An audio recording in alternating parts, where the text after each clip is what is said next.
Would you like to call, Nivedita? Would you like to call to Professor Milan?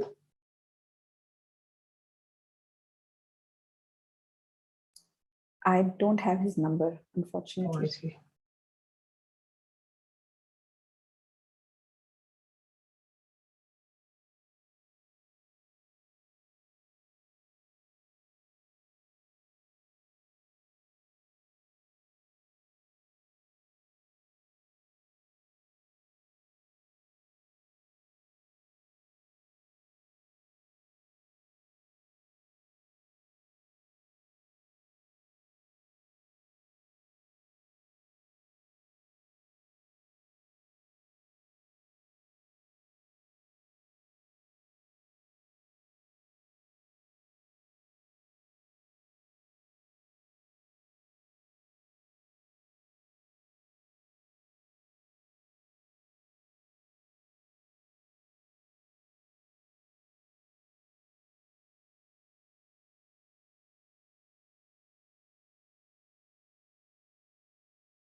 Yes, I think Professor Watway is trying to join the link. He should be there any minute.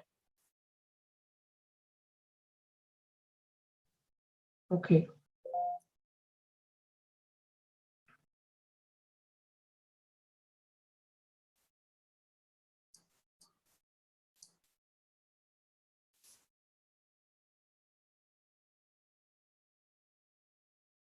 In the meantime, if we can ask. Yes, I think we can start. Madhvi, can you stop sharing this so that I can share my, yeah.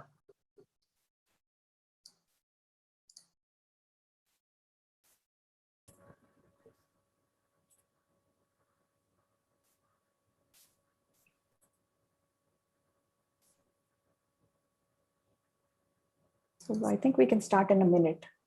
Okay. Yeah. So 5 minutes past 10. I have joined, but I have some problem in. Oh, yes, sir. Video. Good morning, sir. You can hear me? Yes, sir. Okay. I have some problem in connecting by video, but I hope the share screen will work.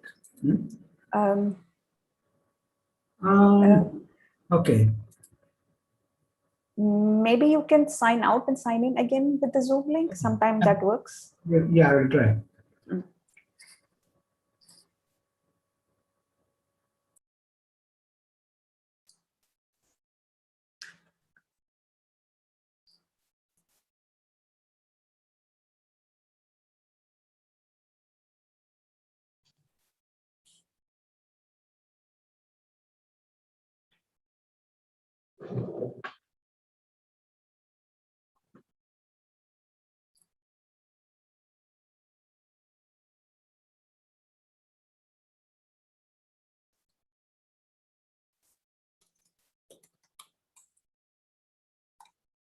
Yeah, he's there.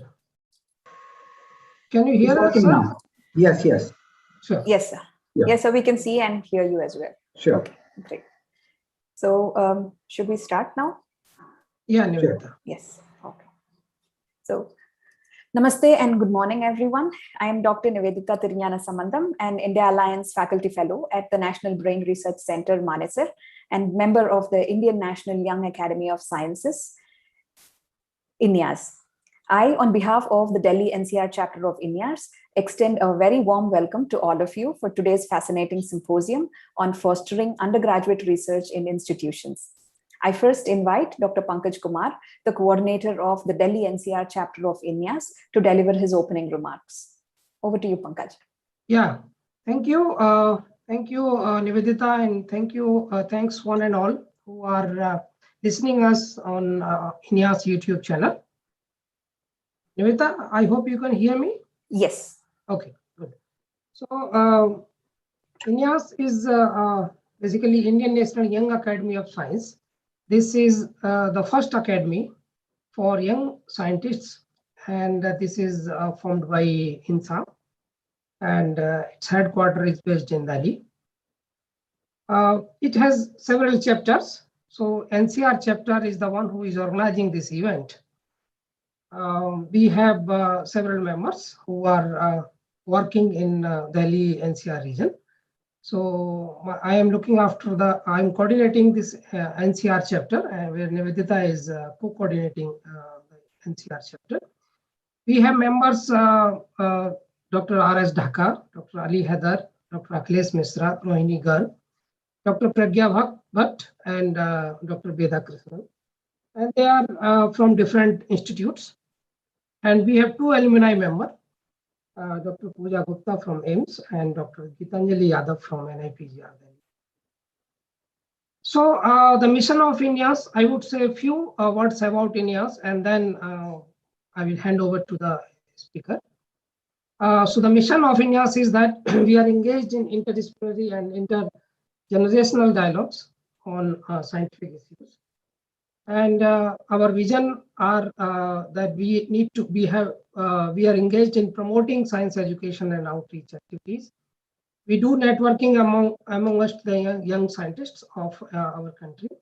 We support them in their career development and to achieve the independence. And we try to build scientific temperament across the country.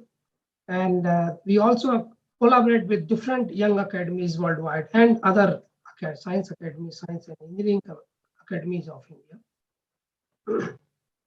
So it was the INIARS was established in 2014, where 20 founding members were selected from the INSA Young Scientist Awardees, Young Scientist Medal Awardees, and and emphasis was given on gender diversity and institutional diversity. So we started from 2014, and then every year we induct about 20 or so members. So after 5 years, we have achieved member strength of around 100. So the membership is only for 5 years. So after 5 years, the founding members, they have retired. I mean, they have become alumni. And in that way, INIARS will always remain an young academy. So after 5 years, the members are they become alumni, and every year we induct about 20 members to make the strength about 100. So we are involved in various activities. In outreach activities, we do remote area lectures, and we organize science camps, and these are focused toward the school students. In training program, we conduct workshop webinars for young scientists and teachers. And in community services, we conduct a lot of awareness program for general society. And in publication, we have brought out special issues of proceedings of INSA. We are also engaged in advising government on various aspects of policy making. We have prepared a couple of white papers on different topics. Those are related to young scientists. And many of our members are member of national task forces. And we have a lot of collaboration with national and international academies, like Global Young Academies. We have collaboration with them. Many of our members are member of GYA also. And other young academies of the other countries, we have collaboration with them as well. Like we organize a lot of activities jointly with the Bangladesh Science Academies, and many other foreign science academies. And then we also conduct National Frontier of Science meetings, where out of the box ideas are discussed to give the direction to see what are the new areas of research. And we also conduct a lot of conference, symposium, and annual meetings. So last year, due to pandemics, most of our activities were online. During the pandemic time, we came up with an idea that we should bring out the best voices of the country, and they should talk about the different aspects of COVID-19. So there were 15 eminent speakers, including DST secretary, SERB secretary, and many other directors of many other institutes in the chair. They spoke about different aspects of COVID-19, and this was aimed to bring awareness and how to handle this COVID-19. And many of our members, they were involved in other webinar series also. Then we came up with the webinar series called Gyan Tika, where we spread a lot of awareness about the vaccine. In initial days, there were a lot of hesitancy. So this also we conducted. And there were a lot of something like 7-8 lectures on about Gyan Tika. And then we collaborated with other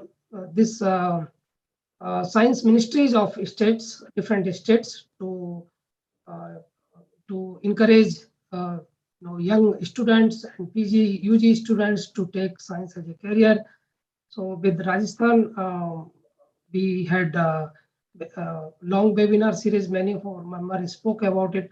So there are a lot of things which we do. And all these things one can go on our website. They can watch our programs, and also on our YouTube channel. All the events are recorded and they are put on INIA's YouTube channel.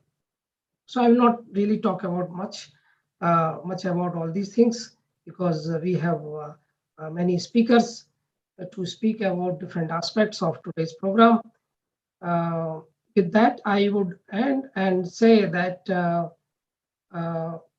now we are looking for new members. As I said earlier, that every year we select new members. So for this year, the last date of applying is 15th of August, 2021. So all of you are encouraged to apply. Go on our website, you can see our criteria and apply for these programs. With these words, introduction words about INIAS, I stop here and I hand over to Nivedita for further proceedings. Thank you one and all, and I welcome all the speakers of today's program. Thank you.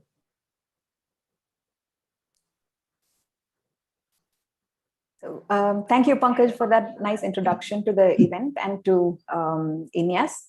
Today's symposium is all about discussing and becoming aware of the potentials and challenges of implementing research in the undergraduate curriculum in colleges and state universities, which cater to about 98% of the students in our country. For the symposium, we have put together an excellent lineup of speakers who have successfully harnessed the curiosity and enthusiasm in the young minds and have impacted their careers significantly. We will also have speakers informing us about the means and opportunities to implement undergraduate research initiatives in colleges and universities at all levels. We hope that you stay with us throughout this event and take away lots of useful information and inspiration from the speakers of today's symposium to initiate a positive change at your institution. I thank you for your massive response and turnout for this event. We had over 150 registered participants, and we request for your active participation. Please type in your questions in the chat box on YouTube, and we will delegate them to the speaker at the question and answer session after the talk. To kickstart our symposium, I invite Professor Milind Vatve, our keynote speaker, to deliver his talk on implementing undergraduate research in institutions, its potentials and challenges. I should first thank Dr. Mayuri Rege of Ruya College, Mumbai, for having introduced me to Professor Vatve. When I discussed with her the proposal for a symposium like this, she immediately suggested his name and referred me to his website, where he states that he's primarily a science teacher, having published some research as a byproduct of teaching. With only 9 PhD students throughout his career, most of his over 100 publications from his lab are co-authored by undergraduates and occasionally by other teachers, farmers, housewives, and even illiterates. I got further curious and Googled his name to find a couple of videos on the science kata model, after which I was completely convinced that he would be the right person to deliver the keynote lecture for the symposium. Professor Vatve obtained his BSc and MSc in microbiology from University of Pune and completed his PhD in ecology from Indian Institute of Science, Bangalore. He served as a lecturer in microbiology at the Abasaheb Garware College, Pune, for 30 years. In 2009, he joined ISER Pune as professor of biology, where he served for another 10 years.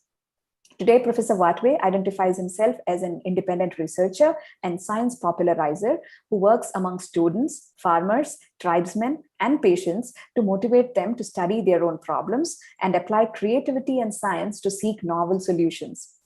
He has worked on evolutionary medicine to develop new insights into communicable and non-communicable diseases, including diabetes, cancers, and old age infections.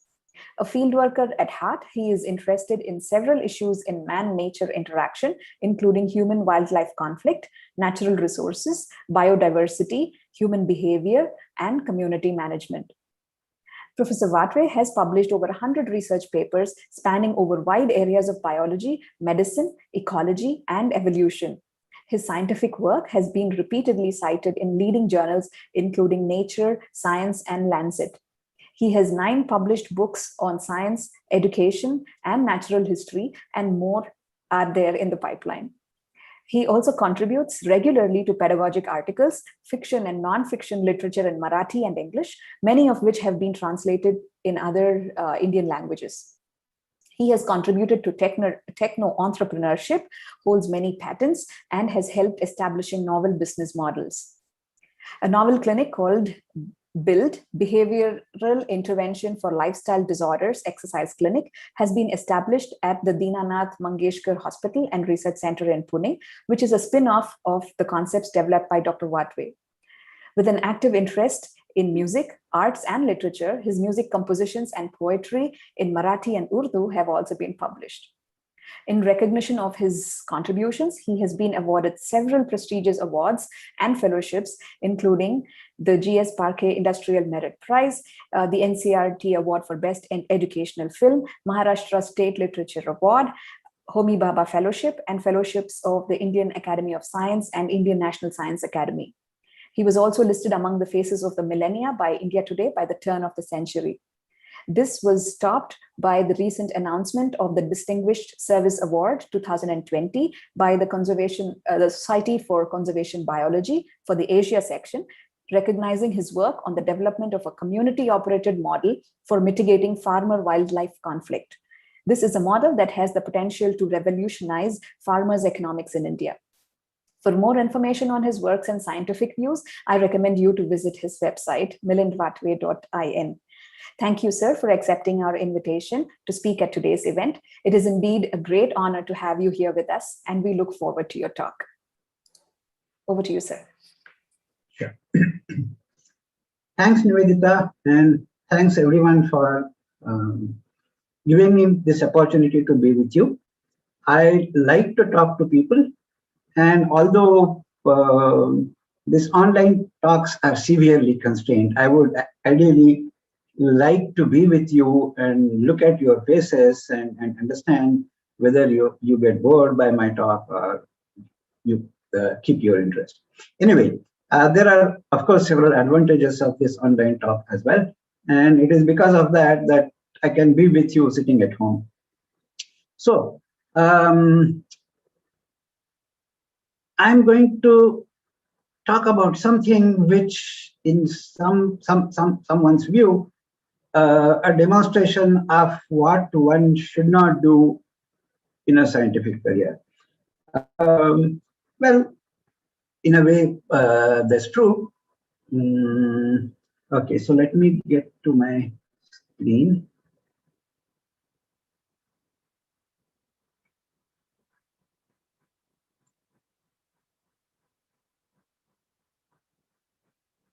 Yeah, so undergraduate research is something that I have been working with for almost 30 years. Okay, and what I mean by undergraduate research is very different from having some undergraduates working in a research lab, right? Now, this is quite common. You get undergraduates as summer trainees. They do their semester projects in some lab, in a research organization, and so on. So this is not new. But what I mean by undergrad research is not this. This is, of course, useful, and there are merits, and they get exposed to the research environment, and of course, this is useful. But my model of doing undergraduate research is somewhat different. And different in the sense that undergraduates are not working for you. You are working for them. Okay, so it is a sort of an induced fit model where students do not adapt themselves to a research problem. A research problem is woven around the personality of a student, is woven around the strong points and weak points of a student, and is intended both for the development of the student as well as exploring something new. Okay, so this is something which is an upside down story. So most people think that undergraduation is a prerequisite for research. So you do your bachelor's and master's and then enter the PhD stream, and that is where research begins. I look at the relationship between UG education and research in an upside down way. For me, research is a tool in undergraduate education, and it's a powerful tool. Okay, spending some time in research boosts learning, boosts teaching. In fact, not only boost, it gives an entirely new dimension to teaching and learning. So this is the way I have used research. I have used research as a tool in teaching because I'm primarily a teacher. Okay, having done some research, maybe as a byproduct of teaching, but I'm basically a teacher. So I'm an explorer in real life, that is exploring new areas, exploring new forests, new wildlife, and so on. And I look at science with the same exploratory spirit. Okay, so something that called as fakiri. So I am doing fakiri in science. And as I said, don't take me as what one should do to develop a science career. Maybe you should look at me what one should not do for a science career. So I don't have a brilliant, I've never had a brilliant academic record. I didn't enter into PhD immediately after master's. I entered 10 years later because I wanted a change, and that was the only thing. I never inspired to get a PhD. I happened to get one. I never did any postdoc.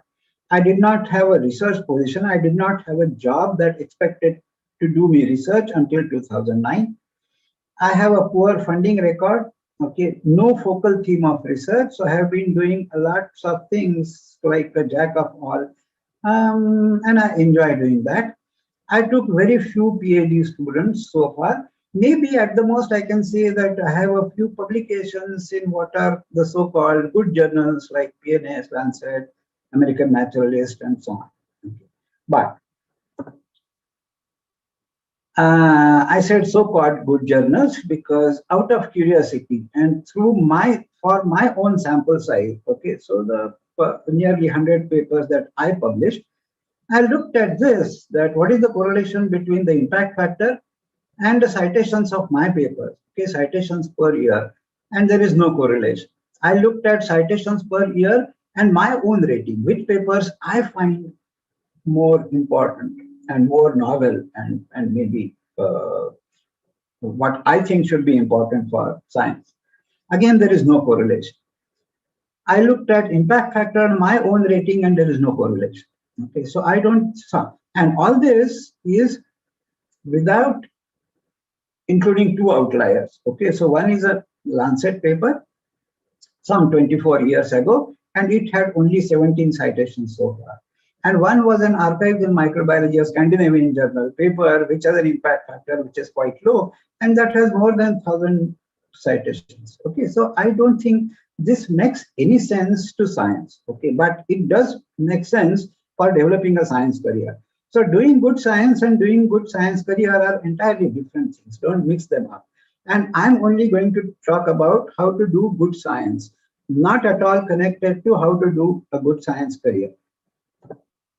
Okay, so my model of doing science with undergraduates is a Hutke model.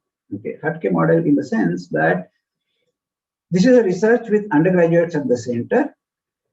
So you do not rope in undergraduates to the line of work that your lab is already working. You look at how they think, what questions they have in mind, and can we do something to answer their questions. Often the questions are crazy, often the questions are novel, and you tend to think that, oh, how is it that I never thought of this question? In fact, this was the response to some of our undergraduate research papers as well. Right? So one paper we submitted to Current Science, and I thought that, okay, it was novel, but it is a small piece of work. So we sent that paper to Current Science. This is an old story, 1999. And one of the reviewers was from Harvard, a celebrity who is no more now. And she wrote me a letter. This is days when we used to communicate by letters. Okay. And I received a letter. And in the letter, he said, oh, how simple. After reading this paper, I had the first thought that how come I didn't think of this idea before? This was completely undergraduate work. Okay, so undergraduates have a lot of creativity, lateral thinking, and if you work with them, you find several new paths, new roads, and that is a strong point of undergraduate research. And the most important thing is they have a high risk tolerance. Okay? And then you are resource poor if you are in the college, in an undergraduate environment, and being resource poor is a big advantage. Okay, because if you are resource poor, then these are the consequences. The consequences are the frontiers of science are moving too fast. Okay, and it is difficult to catch up with what is happening at the cutting edge. And particularly with your poor resources, your poor connectivity, you cannot catch up. And so you cannot be a good follower, right? And if you cannot be a good follower, you have only one choice left, and that is you should be a leader. Okay, that is the only way you can make a niche for yourself. If you cannot be a good follower, you ought to be a good leader. And the way you can lead, in spite of your resource poor environment, is to look for new questions, new roads, look for virgin lands where nobody has worked. And fortunately, being in biology has this biggest advantage that biology has huge areas which are completely virgin. These questions have never been asked. No serious attempt to answer these questions has been made. So this is typically possible in an undergraduate environment. This doesn't happen in PhD labs. Okay. Then there is this correlation between the risk and success. High risk is also associated with high achievements, okay, greater success, or maybe with a lower probability, but you can achieve greater success by taking risks. And this is something that cannot be done at the level of PhD. A PhD student invests 5 years, 6 years, often more than that, and 6 years in your 20s is a huge investment. And after having made this huge investment, you just can't afford to fail, right? So you have to work on something which you know is going to give some returns at the end of 5 years, okay? So you don't go into something completely unknown. there is a limitation to exploration in PhDs. So this is something which PhD students cannot do, and this is the real strength of undergrads. Okay, they can take a risk. If they achieve nothing, they have nothing to lose. In fact, they have gained some experience. Okay, so it's not that they don't gain anything, but if the problem they work on, if the idea that they pursue doesn't turn up into reality, doesn't give you something tangible, doesn't matter because you are getting your degree anyway. Okay, so you have not lost these years, you have gained some experience. On the other hand, if you are successful, you end up publishing or even filing a patent while still an undergraduate, or by the time you pass your MSc, you have published papers, and that is a great achievement. So, because of this unusually high risk tolerance of undergrads, it's an excellent environment to do research. I would say that undergraduate environment is better than a PhD environment for doing novel research. And novelty is the point on which you can sell, right? For undergrad research, you cannot produce large volumes of output, but if your output is novel, that is still important. Now, today, things have changed. So many of my examples are 20, 25 years old. And at that time, novelty was much more important than in science. Today, science is being sold on volume. Okay, how many liters of output, how many gallons of output you have has somehow become more important than the novelty that you have. But novelty is still important and will remain important. Okay, so novelty is the strong point of, should be the strong point of undergraduate research, and it is possible because they can take risks. They can handle new ideas. If they fail, they have nothing to lose. So this is a sort of low risk, high gain game. Now, how do you go about it?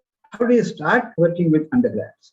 And what was central to my model of working is something that we call katta. Now, today, this word katta has gone international, but it's a simple Marathi word for a place to sit and chat. Okay. In Hindi, it can be called nukkad, in Bengali, adda, in Tamil, arattai, and Indian languages have these words. I didn't find an equivalent word in English, at least so far. There might be, I don't know. But this is a way you go about. You just come together and chat outside the classroom, apart from the classroom, once in a week or more as per the requirement. And there is no membership, there is no subscription. You can walk in or walk out anytime. And there is no pre-decided speaker, there is no agenda, there is no focus or intention.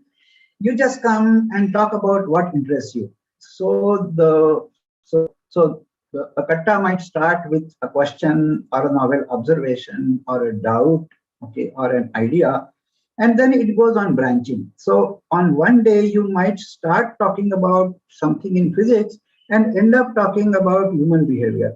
That is fine. Okay. There is no restriction that today we have to talk about this. No, let it go by random branching and drifting. But this churns out a lot of ideas.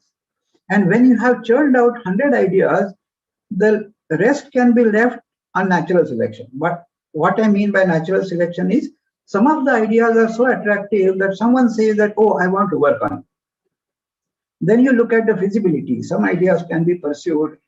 You require a very high-end lab. So that you cannot do. But there are a number of ideas that you can pursue based on what you have in hand, based on public databases, based on previously generated data which has not been interpreted, or simple experiments that you can do, simple field work that you can do.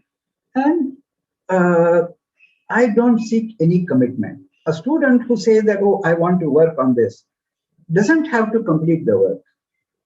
Okay, there is no commitment from either side. So the students start working on it. If they get bored, they leave. Okay. But because of this, the most interesting ideas are most likely to go forward. So this is simple natural selection. And therefore, most of the outputs are extremely interesting because only those survive, others don't survive. So I started working with Katta model 30 years ago, almost 30 years ago, say 28 and and today the word Katta or Katta model has gone international because a few years ago I was requested by UCSF, who run Dr. Ron Vale, who runs this iBiology. So he requested me to record a talk on Katta.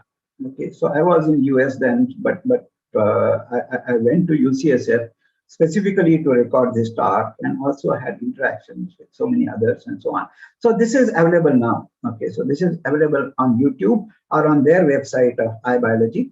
And then I also had another request from another Nobel laureate, Martin Chalfie, from New York, and he requested me to come and participate in a symposium and gave a few talks. And I asked him what he expect me to talk about, and I was surprised. He said, "You talk about Katta."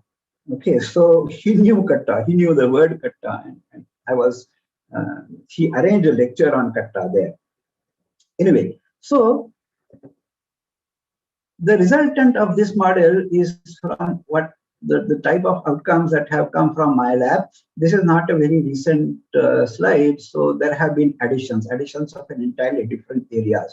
Today, I work on some parts of agricultural economics and agricultural insurance, which are nowhere seen here.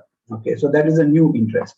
So we have been drifting to different fields and have successfully published papers in good journals, and the green ones are the citations. Okay, so these papers have been cited in good places and so on.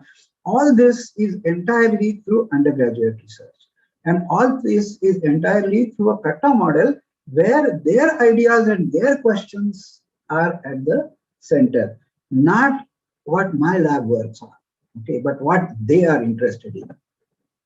Okay. So all this is thanks to the model of UG research, and just a fleeting list of what kind of problems they work with, right? And many of them we have published, some of them we haven't published, but there has been work of interest and so on. So we worked on developmental cheating in Dictyostelium. This was published in American Naturalist way back in 1997. Then we worked on theory of minds in birds, sociobiology of bacterial plasmids, social life of mitochondria. This has not been published, but a very interesting work that mitochondria have social life in the sense, in the classical behavioral ethological definition of social life, that there is altruism, there is cheating, okay, and so on. But sometime again we will talk about this. Then one of the students designed, when microwave ovens were new, we developed a microwave pressure cooker. Several years later, it also came into market, but through another agency.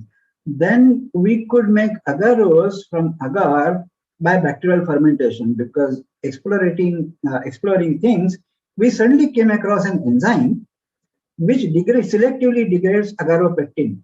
Okay, and agar is composed of agar and agaropectin. If you can selectively degrade agaropectin, you are left with agar-ros. So this patent was filed. We tried to develop this as a commercial process, failed in that. But this was an entirely new idea. Then there is work on genetic algorithms for creating novel music, human mating system, and what makes the human mating system stable, the stability of marriage, the honesty in marriage, and so on. Then game theory, using game theory to study corruption. Okay. Then behavior-based policies. This is something that right now I'm very actively working on, and I'm working on 3 systems. How to design a system which is based on principles of behavior. Generally, systems are designed based on some ideology, okay, or based on some objective, which is fine. But it should also have a base of principles of human behavior to make the system robust enough and more or less immune to cheating, immune to corruption, and that is possible. Okay. So I'm going to talk about just 2 or 3 such examples and the history of how they developed and so on. Okay. So one of my students asked a very weird question, a weird looking question. He said that, okay, we know about insects and flower symbiosis. Okay, we know the pollination phenomenon, where insects are rewarded by nectar, and in turn, insects pollinate flowers, cross-pollinate flowers. Okay, and that is a mutualistic relationship.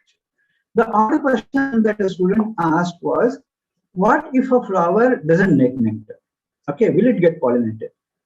And after a little bit of thinking, we said, yes, it should get pollinated because there is no way to know whether there is nectar or not until you enter the flower, until the pollinator enters the flower. And when the pollinator enters, the job is done.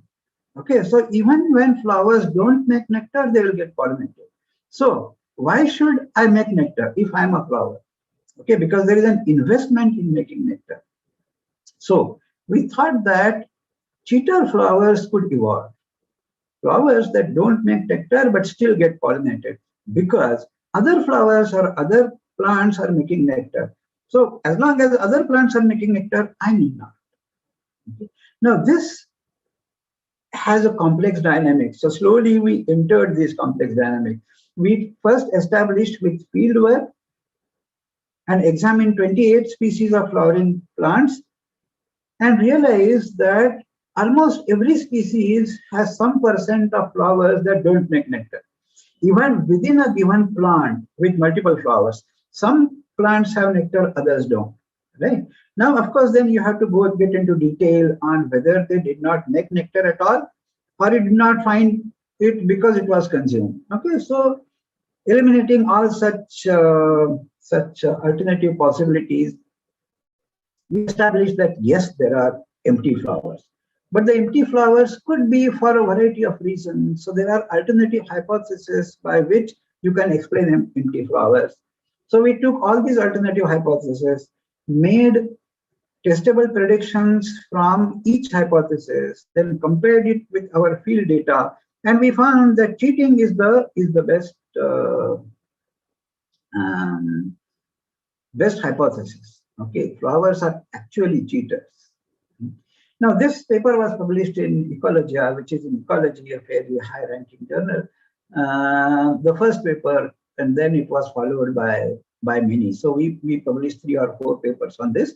There are still open questions, and now one PhD student has started working on it. So this was an entirely new question. Okay, then this was not only field work, there is substantial mathematics involved.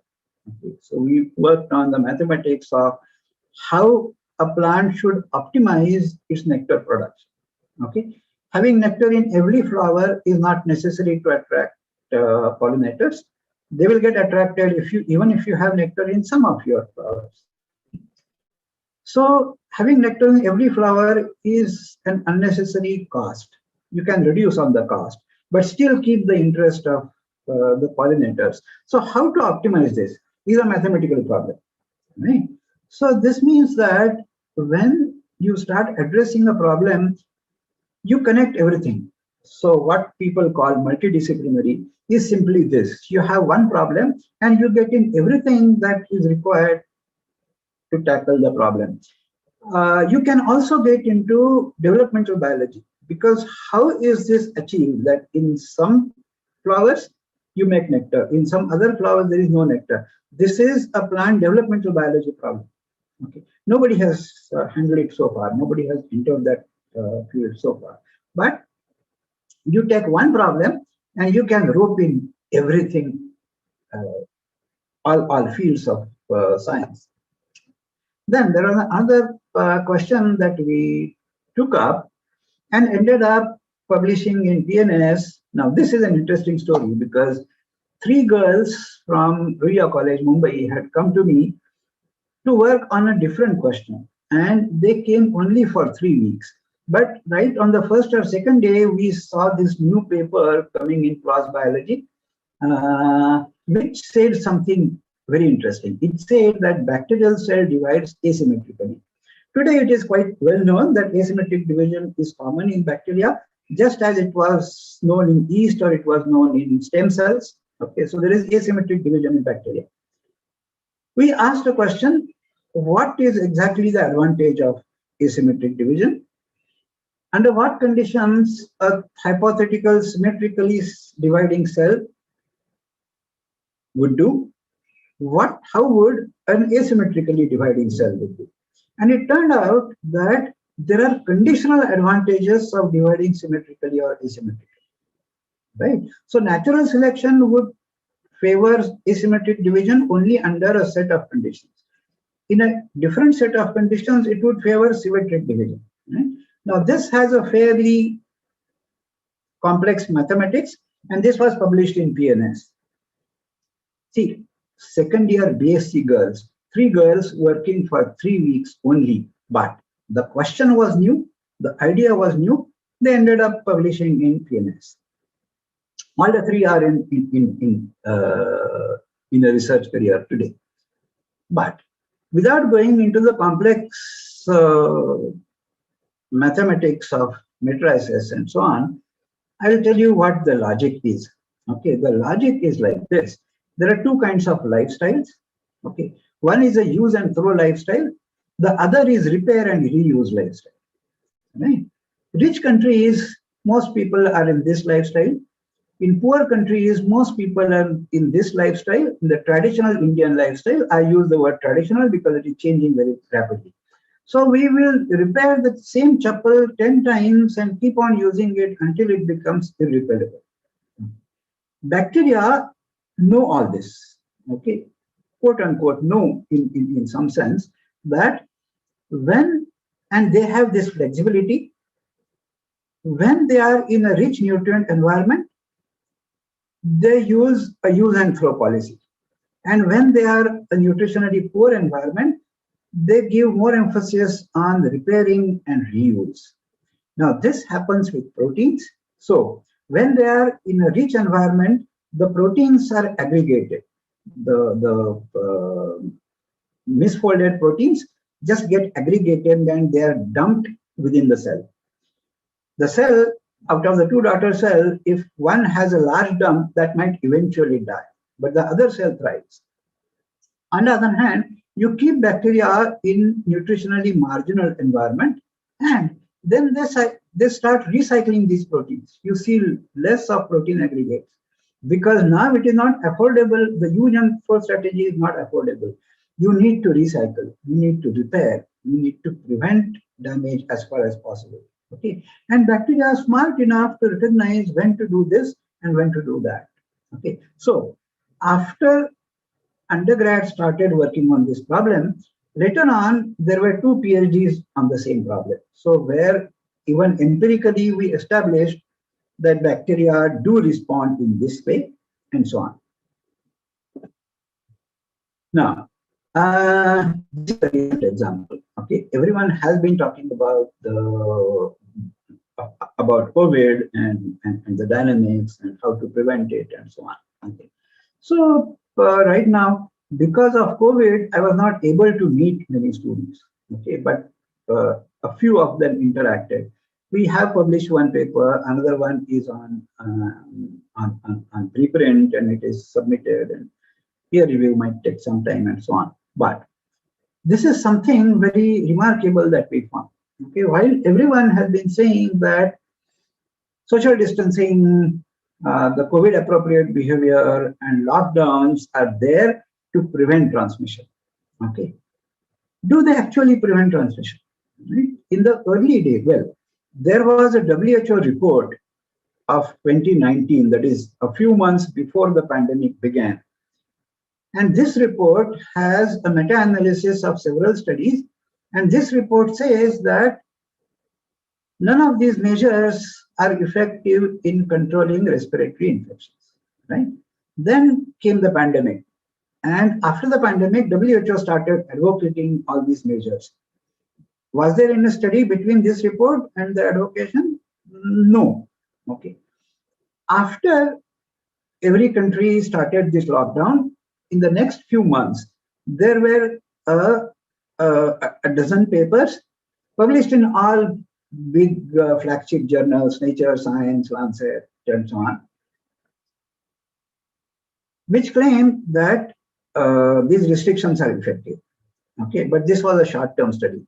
Now we have data on more than 1.5 years. So we started looking back into how these restrictions have worked to prevent transmission. Now, this is a difficult problem. This is a tricky problem because if you have a restriction, if you have a lockdown, and there is some number of cases, you can always argue that if there was no lockdown, there would have been more cases.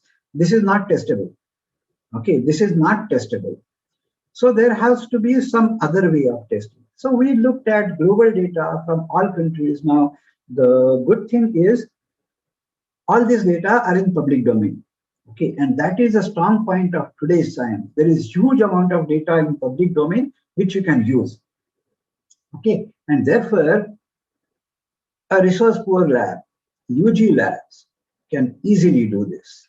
Okay, so we had this expectation that suppose there is a rate of growth of the pandemic, the number of cases are rising, okay, and then you impose some kind of restrictions. Right? After some lag, the slope should reduce if the restrictions are effective. On the other hand, if you relax restrictions, the slope should increase. Right? These are simple expectations.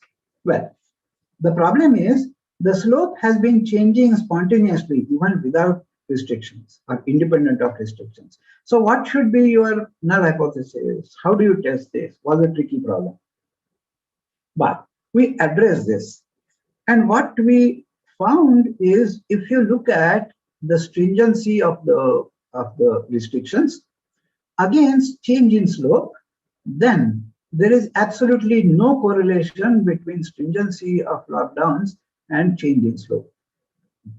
Then we looked at not the standing stringency, but the imposition. The day you imposed after a gap, and we found that 11 days was the gap at which maximum effect was seen. Okay, so at this, 14 days might be, I'm not sure. So at this, there was some correlation.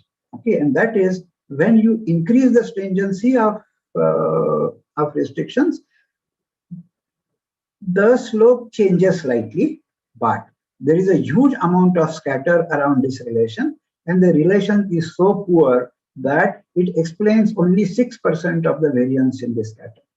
Right? So the restrictions or lockdowns have something like 6% effect on the rate of spread, not more than that.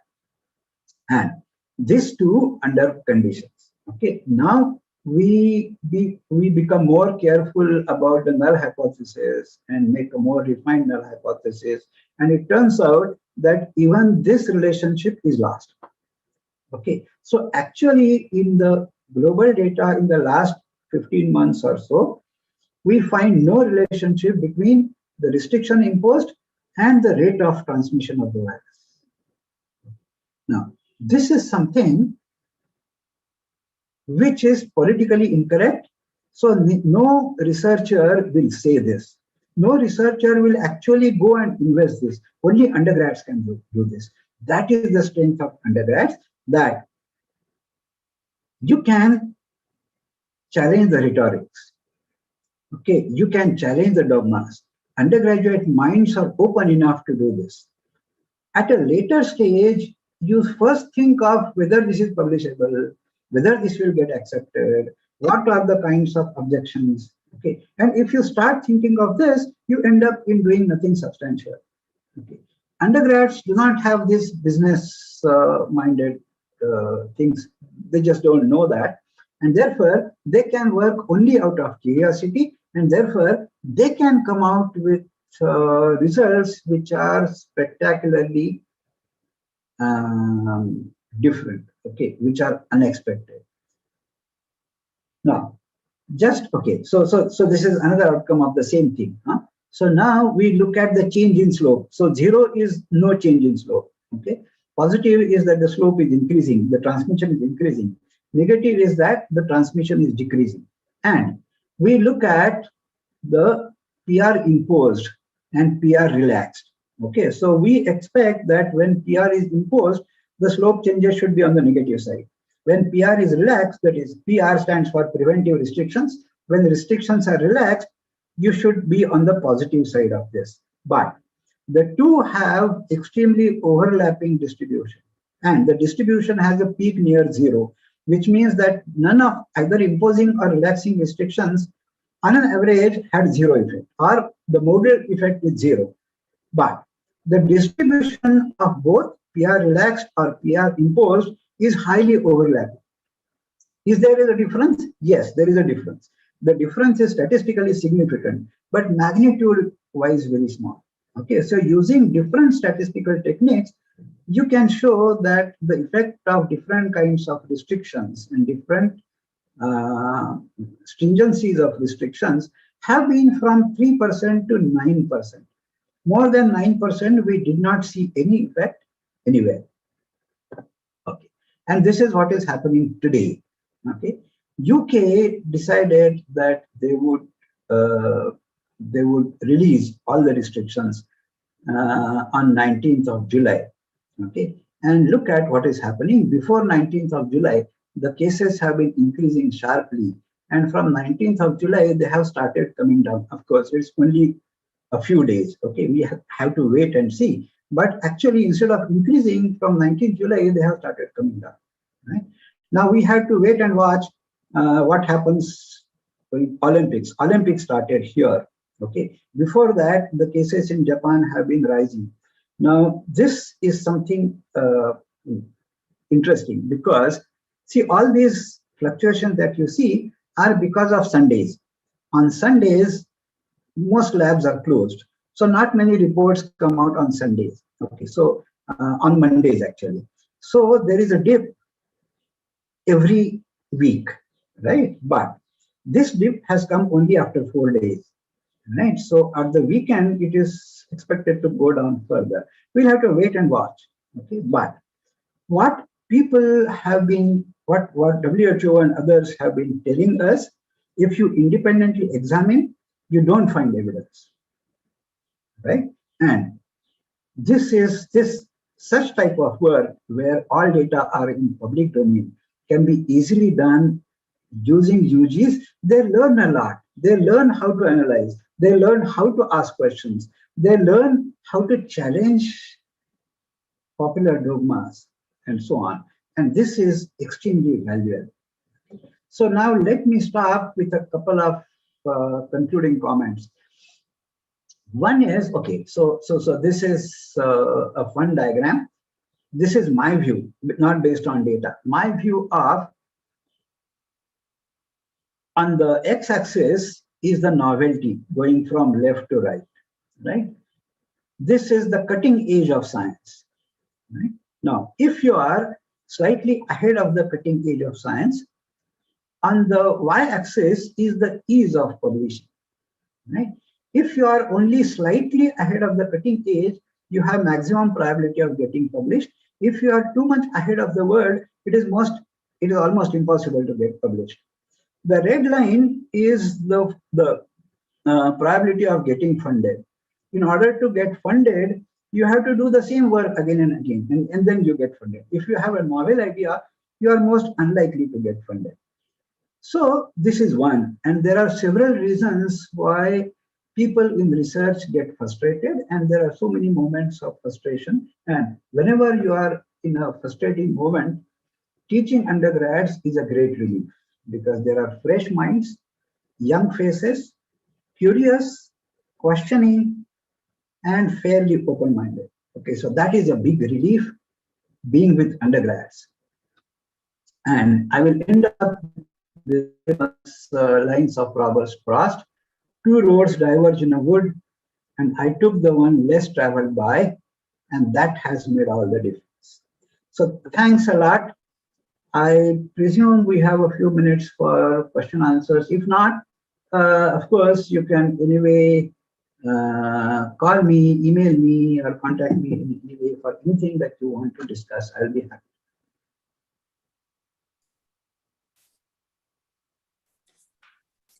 Thank you very much, Professor Wadhwe, for that really fascinating and what do you say, inspiring talk. It's actually very surprising and shocking to see the numbers and the data that really stares at you, and things that you just took for granted and just believed were, this should be right. We don't even question them. We just take them in as facts. These are being challenged by undergraduates.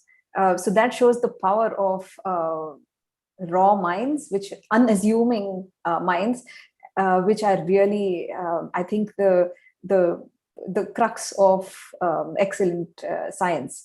So this is we have a few participants on YouTube, but before I take in questions, I've taken questions from them. I just have a couple of questions for you.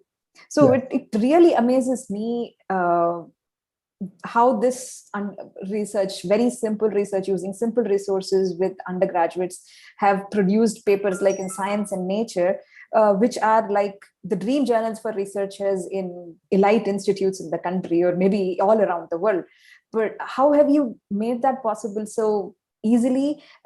Probably because of really novel ideas and out of the box thinking, as you said. But where do you think the system has faltered? So after undergraduate education, what really happens to people who get into research? Is it the pressure to get funds, or is it the I really don't understand where we are actually faltering here. Yeah. So as I can see today, the two main worries of a researcher are how to get published in a good place, a high impact factor journal, and how to get funded. Okay. Now, interestingly, these two, which are sort of the pillars of research, run on unscientific principles. The first requirement of science is transparency. Okay. Peer reviews are not transparent. Your process of funding is not transparent. Okay. So they are just not scientific. Now, this unscientific foundation of science, unscientific foundation of research, is actually affecting it in a huge and negative way. Okay. Now, this is something that one person cannot change. Okay, but if the scientific community as a whole decides to come up with alternatives, okay. Now, I said that I am working with some behavior-based systems. Okay, one of these systems is on how to make scientific publishing unbiased. Okay, because everyone agrees that currently there are huge biases and different kinds of biases are there, right? So how to make scientific publishing system unbiased? And I have written a paper, it's there in preprint and it is communicated to a journal. So let us see what that happens. But the faulty peer review and publication system is one major constraint, and the funding systems, okay, another major constraint.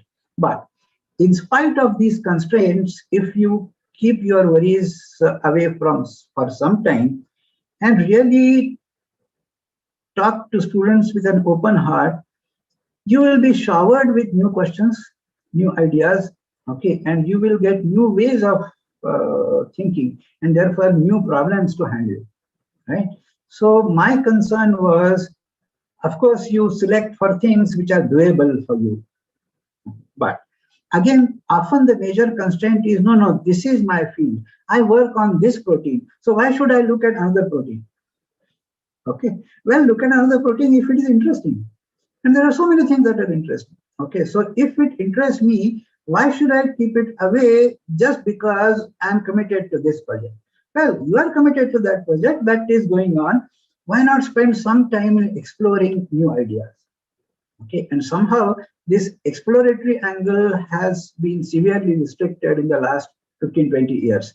Okay, the other thing is, I have seen that the publication culture has also changed. Okay, 25-30 years ago, if you had an excellent novel idea and a little bit of work supporting on it, it was possible to publish in a good journal. Okay, today, all leading journals also demand huge volume of work. Okay, novelty is not enough. Soundness is not enough. Volume of work is also a big demand. Now that clearly puts the low resources labs in a disadvantage. For producing that volume of work, you need to have substantial money. But still, now we should come out of the mentality of only publishing in high-end journals is worth. Publishing anywhere is worth, as long as you have something novel as well as sound, okay? Evidence-based, if not high volume, but good evidence for backing your systems. You should be able to publish something novel. And we, particularly Indians, need to forget impact factor. Published in journals which are available to everyone, okay, the open journals. The another constraint is author charges, which is also a huge constraint. And today, I work with people. I'm no more associated with any institutes, but I work with farmers. Okay, I still work with undergrads, although I'm no more in teaching. I work with others in tribal areas and so on. And obviously, we don't have money. So our biggest constraint is the author charges. Working doesn't require that much money. People raise their own money when they want to work. Okay, our money comes from NGOs, from foundations, and so on. But the main constraint has been to publish, because everyone demands huge amounts of $1,000, $3,000, and so on. Okay, so that is another big constraint. But then, okay, so I will publish in Current Science. Why not? It's an excellent journal, right? And it doesn't charge either way. You can free download papers, as well as an author, you can publish freely. So these are the biggest journals. These are the most important journals. But forget about Nature Science. Okay, now they have raised to $8,000 now. Okay, which is certainly not worth. Yes. So this is another question is regarding the data that you showed about the lockdown and Yes. the restrictions. Yes. So it's pretty much shocking to see the data that lockdown has not had any effect on the spread of or increase in the number of cases or in the disease spread, which is very difficult to believe also, because we just assume that, okay, people are not gathering together, lesser chance of contact, and therefore the spread has to be less. But that is not what the data shows. So what do you think could be the reason for that? See, there is a difference between a simple principle and complexity of a system. Okay, for example, the simple principle behind monsoon is the southwest wind. Okay, now can we gain control on the monsoon by having our table fans blown southwest from southwest? Right, the principle is the same. The southwest wind brings in monsoon. So let us all of Indian population blow their table fans from southwest to. Will that help monsoon? I'm using the same principle, but the reality is too complex. I cannot control the reality simply by table fans, right? So the similar thing is happening here. We know the principle that the virus spreads through aerosols or through droplets and so on. But do we know enough so that we can actually arrest the transmission? Yes, that makes sense. But it just surprises me how people who, like, say, scientists have also overlooked this and have not seen. See, they have not overlooked. They have not overlooked. WHO report is a meta-analysis report published just before COVID. It clearly says that all these measures have a marginal effect, or there is no evidence for effect. Okay, suddenly because of the paranoia of COVID, people change their mind. They did not change their mind because of evidence. It is only the fear created for which they have changed. Okay, got it. Okay, so there is one question from Dr. Mangal Chavan on the YouTube. So I think this is a question from most of the people, also from the registered participants from the questionnaire. Like, how do you manage the time and workload, based on workload in incorporating this research component into the curriculum?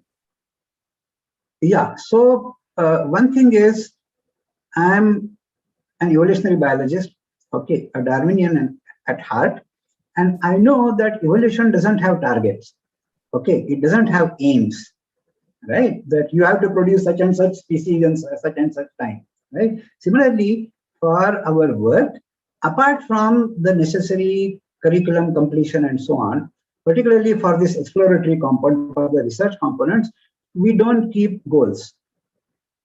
Okay, we just let curiosity drive it. Some of it ends up taking a good shape. A few other projects don't end up anywhere. But it's not necessary that you have to end up somewhere. When you have a funded project, then this compulsion comes that you have to show results. Or when you have to publish, then there is a compulsion that you have to show results. And that leads to all sorts of fraud and malpractices and so on. Let us not have an aim. Let us be guided by curiosity. Right? Let us just look for answers to questions. Some of the answers we may not get. Some of the answers will end up getting good, interesting answers. And that we will publish.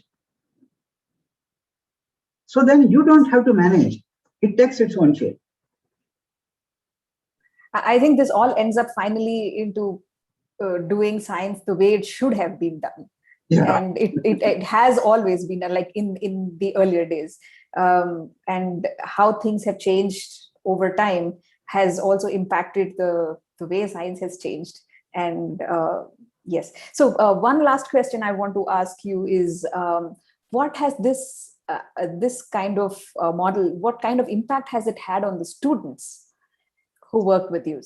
Yeah, so there are pros and cons. So most students who have gone through this such kind of projects, or they were attending kattas and looking at others doing projects, a substantial proportion has gone into research careers. Okay, so they found science fascinating. Okay, they thought of doing research career, and many of them are quite successful now. So all over the world in the research environment, I have my students. Okay, so a few years ago, I just made a tour, and I found that everywhere I go, I meet my students. Okay, so that is one. There is another side of it. Okay, which is in a way an unfortunate side, but the examples are fewer. So few of my students ended up extremely talented students. Okay, ended up giving up research because, and in a way, I take the blame. Okay, because they thought that research is very exciting, okay, and very romantic, and the real life is in research is not so. Okay, so after spending a few years into the PhD stream, they thought that no, this is not what I had expected. Okay, it is either too boring, or we are working for something that my mind doesn't really resonate with. I'm working from someone else's problem. Okay, I'm not working for my own question. And then they also see the malpractices in science, right? So some of the extremely talented students left research field because of this kind of disappointment. And perhaps I think I am to blame to make a more romantic picture of this field.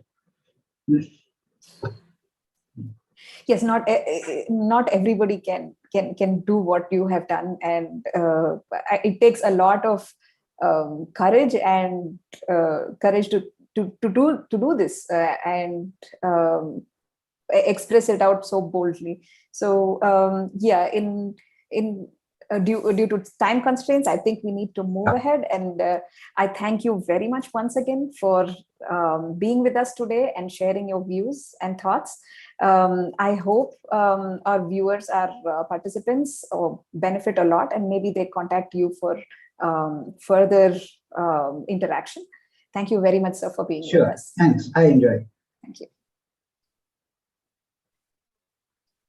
So, so our second speaker for the day is Dr. Apurva Barve, coordinator of the Center of Excellence in Science and Mathematics Education at IISER Pune.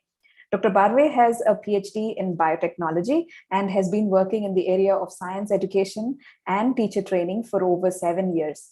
She has taught biology at the college level and has created content for online courses in life sciences.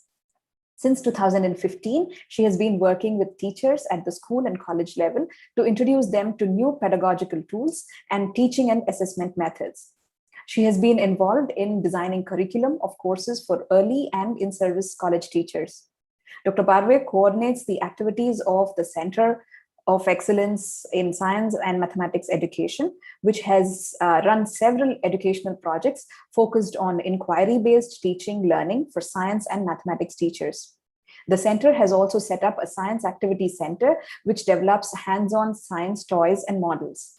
Today, Dr. Barve will give us an overview of the activities of the center, the research-based pedagogical tools that have been developed by them for college teachers, and a glimpse of its impact on the curriculum of several colleges in the country that have implemented them. She expects active interaction from the audience, and we hope to have your active participation with her. So thank you, Dr. Barve, for being with us today. And the stage is all yours. Thank you so much, Dr. Nivedita. It's wonderful to be here. Thank you so much. It's an honor to be invited by you to give a talk here. And it's an extremely tall order to be speaking after Vatve sir, or Dr. Vatve or Vatve sir, as we know him in Pune circles. Yeah, it's a daunting prospect to be speaking after him, but I will give it a shot. So we have just seen wonderful examples of undergraduate level research driven by students, their own ideas, pure good curiosity driven science and questions and so on. In comparison with that, what I'm going to be talking about is a bit more, somewhat more formulaic, a bit more structured, but all the same, I do believe that both, it takes all kinds to make the world. So of course we must have curiosity-driven research being spearheaded by students and being facilitated wonderfully by teachers, great teachers like Vatve sir. At the same time, we also need a little bit more structured introduction of research into the curriculum is what we have also believed and thought in the center that I work with here at IISER Pune. And so I'm going to talk about something called research-based pedagogical tools, which is something that we've been working with college teachers all over India for the past about 3.5-4 years now. And just give me a minute to share my screen.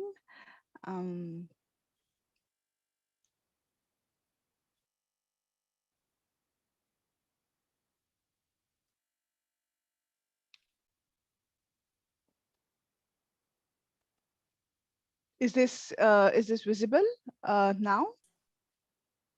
Yes. Okay, wonderful. So what I'm going to talk about today is research-based pedagogical tools, just to give you a flavor of what they are and why do they matter to us, essentially. But before we begin, why don't we have a brief, just to get us warmed up, a bit of a Q&A about what we feel is science. We've of course heard a lot of wonderful ideas coming from the previous talk about the diverse kind of questions that one can ask in science. But when you hear the word science, what is it that comes to your mind? What is the gist of science? And I'd like our audience to respond on chat, or I mean, if not within the Zoom chat, on the YouTube chat. And I'd request Dr. Nivedita to see if we can get some answers. What is science? That is my question to the audience.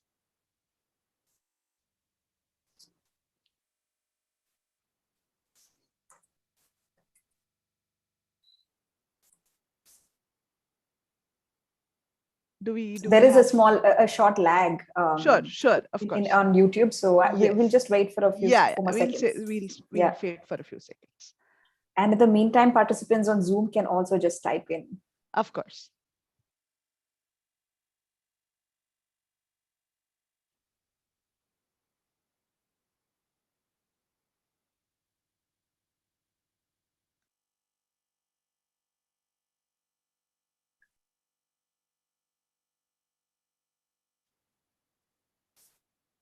So Dr. Rohini says, why and how something is happening around us. Okay, wonderful. Why and how something happens around us. That's a great answer. Anyone else wants to venture some ideas? What is okay? Bharti Diokar says logic behind anything. Okay, wonderful. So again, we are sort of going towards the reasons behind why something happens or how something happens, right? The logic behind anything. Okay, great. So for want of time, we will move forward now. And basically, most people think of science like how the responders to our question have said, as something that answers questions about the phenomena that take place around us. And while we think about what is science, let us also look at what someone who is a very, very well-known and renowned practitioner of science has to say about this. This is a quote from Venki Ramakrishnan, the Nobel laureate who won the Nobel Prize a few years ago for deciphering the structure of the ribosome. And he says, actually, science is simply the systematic accumulation of knowledge based on evidence. So in fact, we are all born scientists and are intensely curious about the world around us, constantly making deductions based on data. So this is exactly something that Dr. Watway also had to say, right? Basically observations around the world, about the world around us and asking questions based on those observations is what we do in science. And according to Venki Ramakrishnan, the systematic accumulation of knowledge based on evidence. So the word evidence here is very, very crucial. As we discussed or as we saw in the previous talk as well, interpretation of data to support or refute a certain argument, this is something that we regard as evidence, right? So the systematic practice of this process of gathering data, interpreting it, and making conclusions based on it is nothing but science, is what Venki Ramakrishnan says, and it of course incorporates the element of finding out the answers of whats and hows, like some of our participants have said, right? So how do we do science? How do we carry out the process of science? I hope you will all agree with me if I say that we do science through research, right? Research is how science progresses. Research is how we go about gathering this systematically gathering this evidence, right, on which we base our knowledge. So practicing science means doing research, and I hope you agree with this. You can of course respond on the YouTube chat if you have any comments related to that, and perhaps we can come back to the end of towards the end of the session to this. So basically we've talked a little bit about what is science, and we've come to the conclusion that it answers questions of the phenomena around us based on evidence that we gather through observations, through experiments, and so on. Now let us go to the other aspect of we are all college undergraduate level teachers, right? So science teachers. So what we do, our professional practice revolves around two aspects. One is science, and second is the teaching of science. So if we come to the bit about teaching, in general, what is the best way to learn anything, something? So this is a very sort of popular and a very old maxim saying that I hear and I forget, I see and I remember, and I do and I understand, which basically means that doing is the best way of learning or understanding something. And here we also see a sort of pyramid of retention of learning, where just audiovisual input or just reading or a lecture is at the base, and slowly actually applying that knowledge or actually helping in creating that knowledge is towards the top. And we see that the percentages on the right will show you that the more you do something, the better you understand it and the more you retain it for a longer time.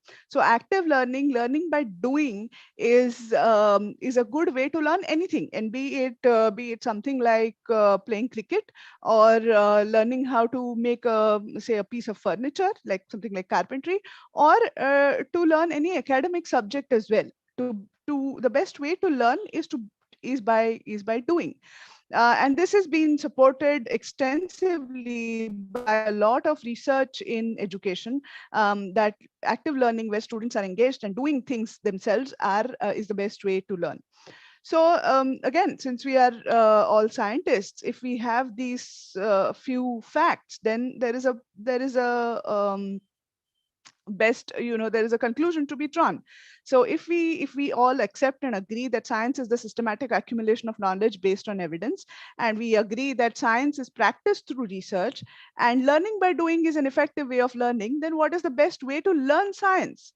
If it is based on these first three assumptions, then the best way to learn science is kind of obvious, isn't it?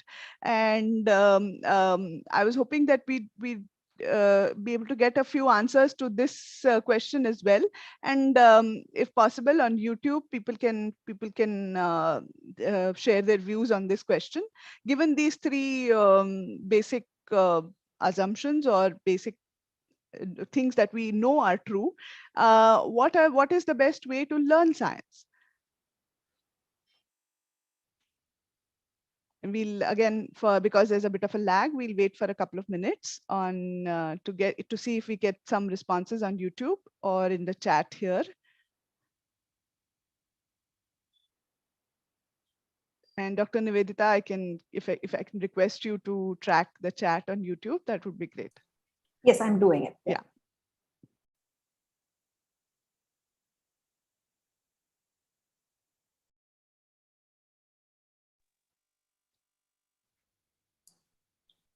Yeah, the first response is research. Okay. Kind of obvious, isn't it? Yes. Yeah.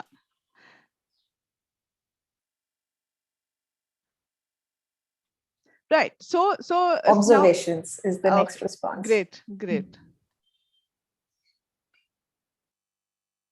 So observations and research, which means that we have the people who are learning science do all of these things. So the people who are learning science, which is our students, must be doing the observations, must be asking the questions, must be doing the research if they are to learn science well, right? So basically, one of the best ways to learn science is by doing science, which means by doing research.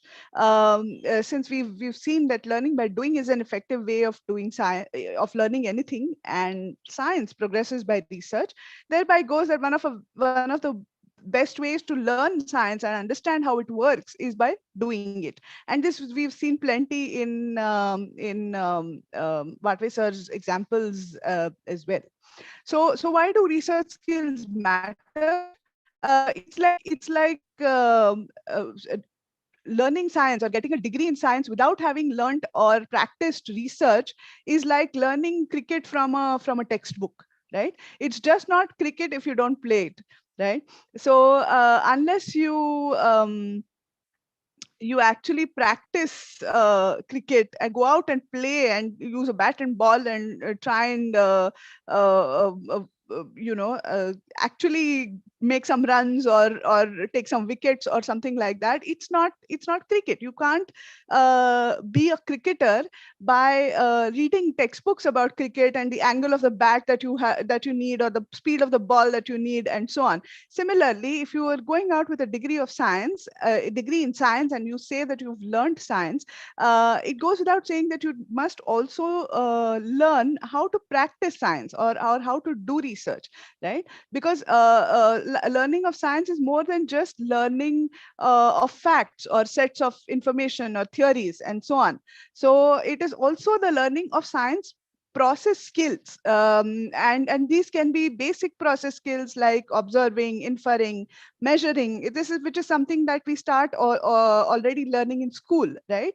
Or communicating your findings in a certain way, and so on. Or it can be more advanced level integrated science process skills, such as controlling variables, defining variables in an operation in the first place, formulating hypotheses, interpreting experiments and data, again, which is something that that Watwe sir so nicely illustrated, that one can draw very surprising and very counterintuitive sometimes interpretations from carefully looking at data. And this is a skill that is to be learned, and that our students must know and must practice, and not just learn in theory. So these are the kind of integrated process skills that when one is going out with a degree of bachelor's or master's in science, one must understand and one must learn these skills. So which is basically, I'm essentially trying to make an argument throughout this talk about for incorporating research and focusing on the process of science in our teaching, along with the content knowledge of our physics or chemistry or biology or mathematics that we may teach. Of course, that is important at a higher education level, at a bachelor's or a master's level. The content knowledge of your own subject domain is certainly important and critical to convey.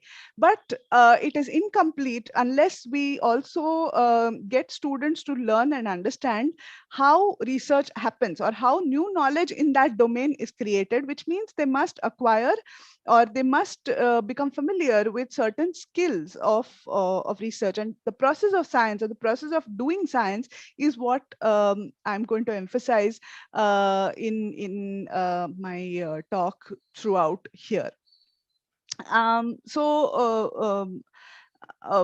As we've seen, doing research or doing science is an effective, I hope I've been able to convince you that it is a very effective way to learn the process, to learn how science progresses. So how does one go about doing research, or rather, how does one go about getting students to do research? And there are many ways, of course, to do this, including free-form ways like getting together, outside of the classroom, discussing interesting questions, clearing doubts, sharing observations about something that you see, that something, basically a katta kind of model that Dr. Watwe just spoke about. Another way of doing research, getting your students to understand and do research, is use a strategy called inquiry, which is a mode of active learning, where students actively engage with the questions or with the subject, and participate in the process of learning. Basically, inquiry essentially means that the students are posed a question, which is of course related to the curriculum or the subject that you are teaching. And different questions can be framed and formulated depending on the course that you are teaching in a particular semester, in physics or chemistry and so on. And students then try actively to find the answers to this question. And how this question should be is something that we will see in the next couple of slides. But essentially, it should be a question to which the answer has to be found by doing something, or observing something, or gathering some data and compiling some evidence, like we've seen in the previous slides. That evidence, creating evidence, creating conclusions based on evidence, is something that is crucial to science. So in answering this question that you have posed to the students must be made to gather evidence. So it should not be a question to which the answer can be found on Google or in a textbook or something like that, right? So inquiry means posing an open-ended question and getting your students to answer that question by doing experiments or gathering data in order to answer that question. So this is the broad pedagogical philosophy that we are advocating to incorporate research into your regular classroom. And this is of course not a novel pedagogy or a novel idea. This has been around. This has been called various names like research-based learning or inquiry-based learning or science in the real world, where you ask questions which are relevant to your local context, which are directly related to the world around you, and or learning by doing and so on. And we have a new name for it, which is called research-based pedagogical tools. So we let's now see a little bit about what these research-based pedagogical tools are and how we can sort of try and incorporate them in our regular classroom teaching, such that all our students, irrespective of whether or not they want to become scientists eventually, or want to continue doing research throughout their careers. Of course, we do hope that some of them at least will go on to continue doing research. But even if they don't, since they are we are calling them bachelor or master level students of science, where they're going out with a BSc or an MSc degree, they must get exposed to some extent to doing authentic research and being able to answer authentic real world questions through science and through the methods of science. And we hope that incorporating something like research-based pedagogical tools, or RBPTs for short, will help you do that and will help you impart research skills to each of your students, irrespective of their future career trajectory. So what is an RBPT? As we just discussed, RBPTs are pedagogical tools that recognize, require, refine, reward, and report research activity. These our words are not something which is very critical or very sacrosanct. It's just something that characterizes this way of teaching, way of teaching and way of learning. They are just meant to distinguish this way of teaching and learning from some other ways of teaching and learning, like for example doing some practicals in a lab or giving a lecture or something like that, right? So they are also valid and legitimate ways of teaching and learning, but what we want to introduce here is slightly different from that. And to characterize this difference, we've used these certain words which all start with R, these 5 R's, which characterize this way of teaching and learning. So to begin with, let us sort of understand that these are pedagogical tools, which means that their primary aim is teaching. And in this case, it is the teaching of how to do research in your particular domain, how to do some research, basic level research in physics or chemistry or whatever, botany or microbiology, or whatever is the domain that you teach at your college. These are pedagogical tools meant to teach how to do research in that domain. So their primary objective is to teach this.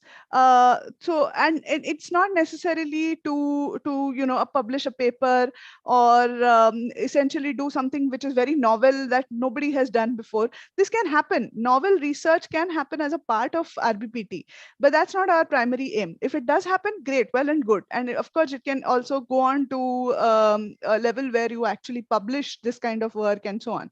But it's not really an essential element of RBPT. What is essential is for students to do authentic research and learn how to do it, basically.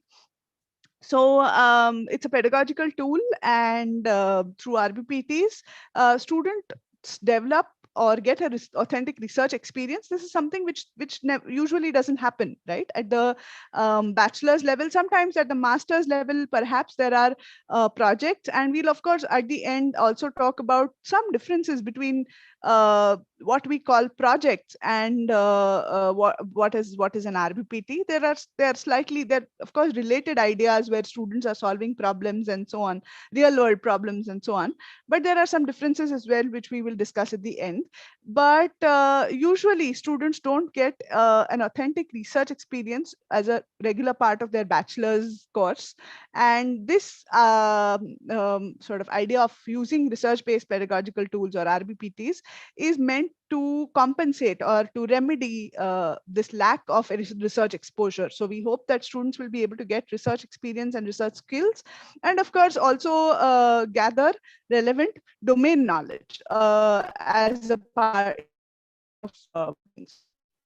So I've just sort of broadly already talked about the various features that characterize RBPTs, that there is a recognizable research element in this way of teaching, where the students are required to do research.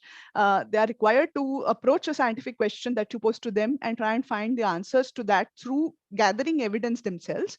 They are required to refine this process somewhat. It should not be just a very basic or a crude answer, but it should be based on slightly at higher level experiments and thinking.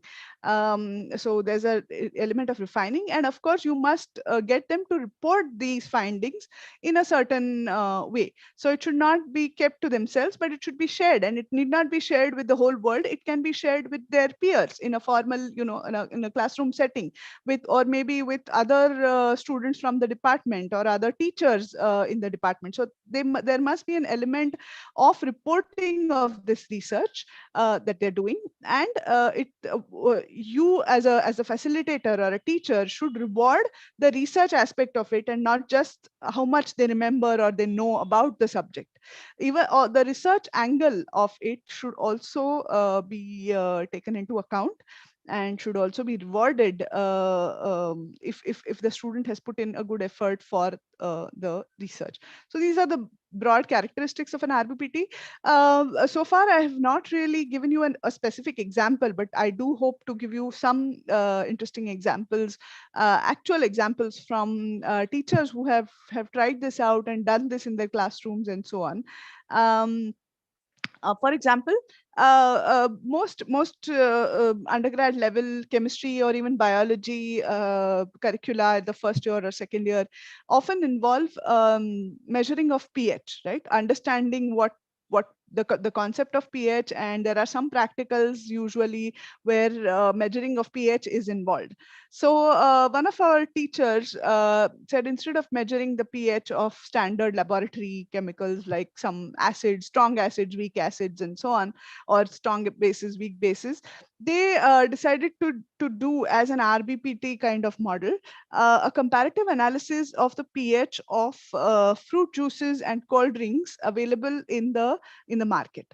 So this was the research question posed to, so this was a small sort of open-ended question posed to the students. And of course, they were required not to look it up or just find it from the internet or some other sources, but they were actually required to measure the pH of these beverages. And it was not, of course, very resource intensive or an expensive exercise. So basically, they brought in beverages, samples of beverages from various brands and various kinds of cold drinks and juices and so on, and then did an analysis of the pH. Then they also went further to do a little bit of more in-depth and investigation into what are the effects of this pH on different kinds of material or some growth rates and so on. So, this basically was a simple conversion of a basic laboratory practical into a more open-ended and process-oriented method, where the students were engaged because it came from a real-world context, right? Everybody was curious to know what is the pH of Coke or Pepsi and so on, and what is the kind of effect that it can have on, say, tooth enamel or growth of bacteria in the mouth or something like that, right? So this is one example of what we mean by RBPT. And though I've given you this example, I'm not sure if this is going to work with most of our audience now on YouTube, but we can give it a shot. As according to you, what is scientific research? I'd like for you to go to www.menti.com and then it'll ask you for a code, and the code that you can type in is 48059668, which is there, of course, on the screen. Dr. Nivedita, could you please put the code on the YouTube chat as well? Yes, I'm typing. Yeah, 48059668. Of course, you can also scan the QR code on the screen, and this will directly take you to the question. I'm going to stop sharing this screen for now, because I'm going to go to my Mentimeter screen.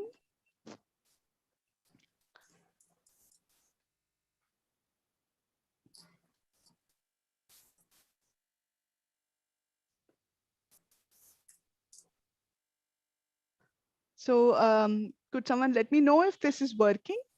You're able to? Yes, I can. I'm able to access it. Great, great. Okay. I hope we can get some answers from our audience on YouTube as well.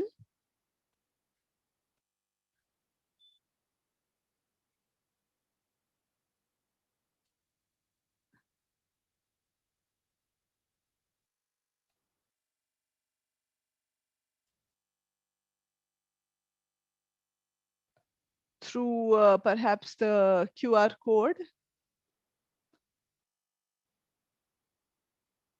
So the question that you have to answer is, what comes to your mind when you hear research or scientific research? And you can put in whatever comes to your mind, a couple of words, phrases, and so on.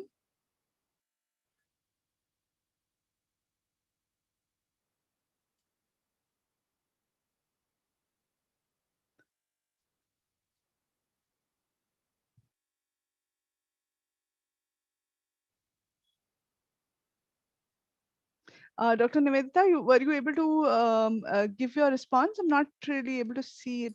Okay, yeah, yes. I'm able to see it now.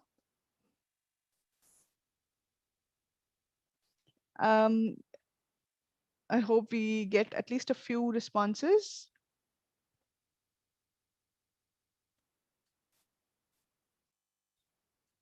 I think it'll take a while for them to log in and type it in.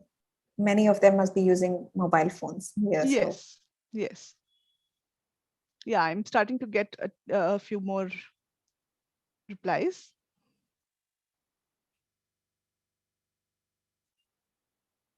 This is, by the way, a very nice, in case for those of you who are not familiar with this particular tool, it's a very nice tool to get quick responses from your students in your online classes. The element that we miss a lot, the interaction with our students to see, what they feel about something, to get their views, their opinions. This is a very nice tool. It creates a nice word cloud at the end. So if you haven't used it in your online classes, which I think are going to go on for at least another semester, you can try this out. This mentimeter.com, it's very easy to use as well.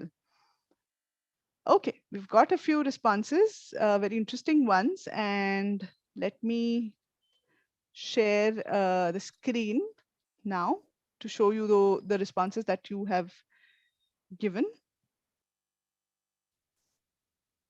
Yeah. Nice. We're getting a few more. Are you able to see this? Yes. Are you able to see the Mentimeter word cloud? Okay. Since we've got only a few responses, it's a sort of dispersed cloud. When there are more responses coming in, for example, if your students from your class answer this will be a nice cloud which will give you a quick idea of what they feel about the question that you have asked. In this case, it gives me a good idea about what my audience thinks about scientific research. And of course, we have a very expected kind of kind of things, right? We have observation, which is like the biggest response. We have hypothesis testing. We have looking for something. We have real world questions. There's somebody saying that research is meant for betterment of society. There are social aspects to research. That is a very interesting observation to see. Hypothesis building is something that we've seen a lot hands-on. Okay, this gives us good sort of snapshots of what comes to our mind when we hear the word research, right? So I'm going to stop sharing this screen and go back to my original presentation.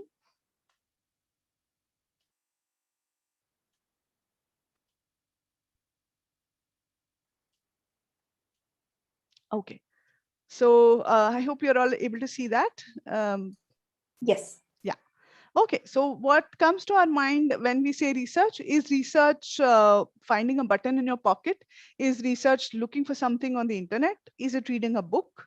Is it doing practical exercises in the lab, which we do in school or maybe early college days? Is it asking a friend about something? In some context, yes. For example, if I want to buy a new laptop or a new a mobile phone, I go on the internet and say, I tell my friend, oh, I want to buy a new mobile phone. So I went to the net and did some research. And in that context, yes, that is research of when I go and compare the prices and the features of a few mobile phones and then select one and so on. Or if I read a book related to a new topic that I don't know, maybe it's a part of what I call background research, right? But when we talk about research in a science context, when we talk about scientific research and our students being able to do this kind of scientific research, none of this really qualifies as scientific research, right? Not even doing practicals in a lab. And why is that? Again, I would have liked to sort of get responses from you about why doing practicals in a lab is not always research. But since we're not able to get your responses, basically doing practicals in a lab does not answer open-ended questions, right? It is a very framed and a very structured exercise, which is mostly a verification kind of exercise, right? Students, it's almost like most laboratories. Of course, there are a few very good exceptions to this, but in most cases, most laboratories at the BSc, particularly the early BSc levels, are sort of cookbook kind of labs that you do this and then you add 5 ml of this, then heat it for 6 minutes and then observe the color change or measure the pH and so on, right? So that is not really giving you the research skills that for example many of you mentioned, things like hypothesis, some things like analyzing or interpreting data, things like designing experiments. This is not something that you learn through doing the classical cookbook type of practicals in a lab, right? So that also cannot be sort of counted as an authentic research. But when you do talk about authentic scientific research of the kind that we want our students to learn to do, one of the main things that is sort of an essential element of research is the problem, right? Coming up with a good problem, and like the previous speaker also was saying, this is not an easy task, right? Coming up with a good authentic scientific problem is a skill in itself, which we must also expose our students to. We must allow them to practice it and so on. So yeah, so there are these various elements of research, right? There is a component of practical work. There is the scientific method, there is literature review, there is a thesis at the end, working with a team, and so on. So of course, this doesn't cover everything, but these are just some sort of snippets of things that come to people's minds when you hear the word research. So when we are trying to teach with RBPT, this recognizable elements of research should always be incorporated, and this is something that the students must be doing and not the teacher or not the facilitator, right? So we want to use research as a pedagogy to impart research skills, practical skills, practical skills from your specific domain. For example, if you are a microbiology teacher, learning how to handle bacteria, how to spread plate, or how to streak, and so on, or grow colonies in a certain, or determine what are the best growing conditions for your set of bacteria, is a very essential practical skill that you must learn if you are a microbiology graduate, right? So of course, research as a pedagogy will also help us impart these skills, but it will not remain restricted to learning simply skills of spreading or plating and so on. It will also incorporate a deeper understanding of concepts, because we will be applying these practical skills to answer a particular question in science, or or something that is related to the world around us, which is how research as a pedagogy will also develop research skills along with content understanding and practical skills.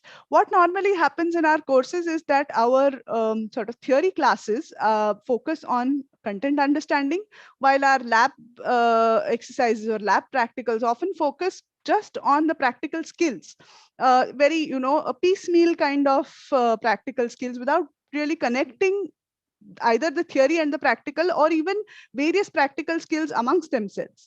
Whereas applying content knowledge and practical skills to an actual problem from your local context helps in developing not just these two domains of content understanding and practical skills, but also research skills. Again, to give you another example, one of the teachers in our network who teaches at Bhavan's College in Hyderabad, she is a microbiology teacher, and she used to teach these culturing of bacteria and isolation of new bacteria and so on, and as practical courses. And she said that, oh, it is very, she used to had the experience that it was very difficult to get students engaged, and she had to run around behind students asking them, because in microbiology you don't get instant results. You have to incubate your cultures or your plates and so on, and then you get the results say the day after, or in a couple of days, or something like that. And she used to have to run around behind the students asking them what their results were, show me your plates or show me your cultures, and did you and so on and so forth. But she incorporated the Rbpt element in her teaching, and what she decided to do was that she asked the questions. There was a very popular chaat thela just outside of the college, where the pani puri in particular was very popular with the students, and it was like a hangout place, and very frequented very much by the students and even the staff probably. And so she decided to go with that as a local context to her research question, and she said, why don't we find out the bacterial content in our pani puri wala's pani, the pani puri water. Right. And this was something that, of course, was very interesting to students. This was also something, like I was saying, this was not something that the students could look up in a textbook or find the answer on Google or so on, because this was something that was a local context, the answer to which was not known. Was it something earth-shattering, or a novel kind of research, or a novel finding that nobody would that the can be published in a great research journal? Probably not. The bacterial composition of the local pani puri wala may not find a place to be published in say Nature or Science, but it was all the same very, very interesting for students to engage in, because they were all curious to know that the pani puri that they have 3 times a week, what is the kind of microbiological profile of this particular pani. And so they were very engaged, they were very excited in the process of finding out what microbes are there in the pani. They of course learned the basic principles of microbiology. They of course learned culturing of bacteria, basic microbiological skills, but they also were very engaged. They learned also how to apply this these skills to a real world question. And while this finding may not be published in a research journal, this could definitely be published in a local newspaper, say, for example, which would be of interest to local audience in the city. And this will also give your students a sense of how to compile and communicate the data in a public forum. So this is another example of an RBPT where this is all a part of regular classroom teaching. Okay, because our teacher from Hyderabad, Dr. Aparna, she was covering all of the things that she anyway had to cover in her course, the topics and the practical aspects that she had to anyway do in her practical and theory courses. But now she was doing it as a research question posed to the students. So this was what the flip or the change was. So as I said, RBPT is something that requires your students to do research. It's a tool to teach science. It's not the only way to teach, but RBPTs do require your students to take a strategic step into the unknown. And all the words of this phrase, strategic step into the unknown, are important because it can't be a random step. Sometimes, of course, science does begin with serendipitous observations, right? We know the example of how penicillin was discovered, for example. But in this particular, I mean, it can also be a planned journey into the unknown. So when we pose a question to our students, they must think about what is the right approach to answer this question, right? So it should be a strategic step to answer this question, not a completely. Of course, there is always this an element of an educated guess, or in designing an experiment, or what we think, or making a hypothesis of what we think will be the answer to our question. But it should be a thought out and a planned and a strategic step to answer this question. Also, it has to be a strategic step into the unknown, right? It cannot be something that is already known or familiar to the students. The Pani Puri example, for instance, it's something that they didn't know before, and hence they had to make a specific plan or a strategic plan to find out the composition or the microbial composition of the pani used in the pani puri at the local stall. So this is something that the students have to engage in if you are going to use RBPT as your way of teaching. There are several examples of how one can do this, and I will try and give at least a couple of more examples from different contexts. But like I was saying, RBPTs don't always lead to something which is completely novel or can be published, but can also lead to some very authentic new knowledge that is being created, where students are a part of creating this new knowledge, and that is the most sort of important feature of RBPT.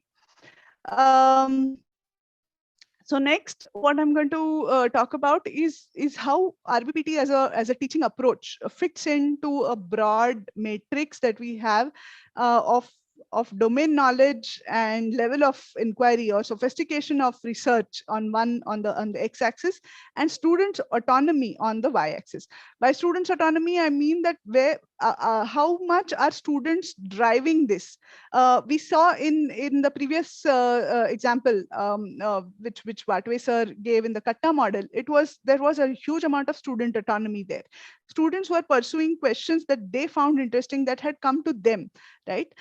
So this is what I mean, as against a typical classroom setup where the students may not always have the autonomy to ask their own questions or frame their own lines of inquiry, right? So this is what I mean by student autonomy. And one basic usually most of our classrooms, unfortunately, lie in this lower quadrant, right, of low student autonomy and relatively low knowledge of low level of inquiry or research sophistication, where students are studying ready content from the textbooks or from research papers sometimes, but which is already established and ready context from the textbook, and they're answering questions framed by the teachers or the staff. Right? What is the answer to this question is usually what we ask in our exams, for example, in semester or midterm exams. A certain material or a certain textbook is given based on which we as teachers ask questions to our students. But another way of increasing the level of inquiry is that the students focus on the process. They pursue inquiries, but they are broadly structured by the teachers. The PH example, for instance, right? This was a broadly structured setup where the teacher said, why don't we find out the pH of so and so beverages available in the market, or it could be students understanding, focusing more on the content, but finding their own questions, right? Sometimes we have these open-ended curricula where students say, okay, we want to learn about this particular phenomenon. We want to learn about, say, black holes. But black holes may not be a very structured part of your own curriculum, but the students are allowed to follow this up by studying published research done by someone else. But at least they are following their own interests and their own curiosity and trying to find the answers of questions that they have asked themselves. So this is where they have more autonomy, but the level of inquiry or the level of research skills that they are learning or engaging in is not so high, right?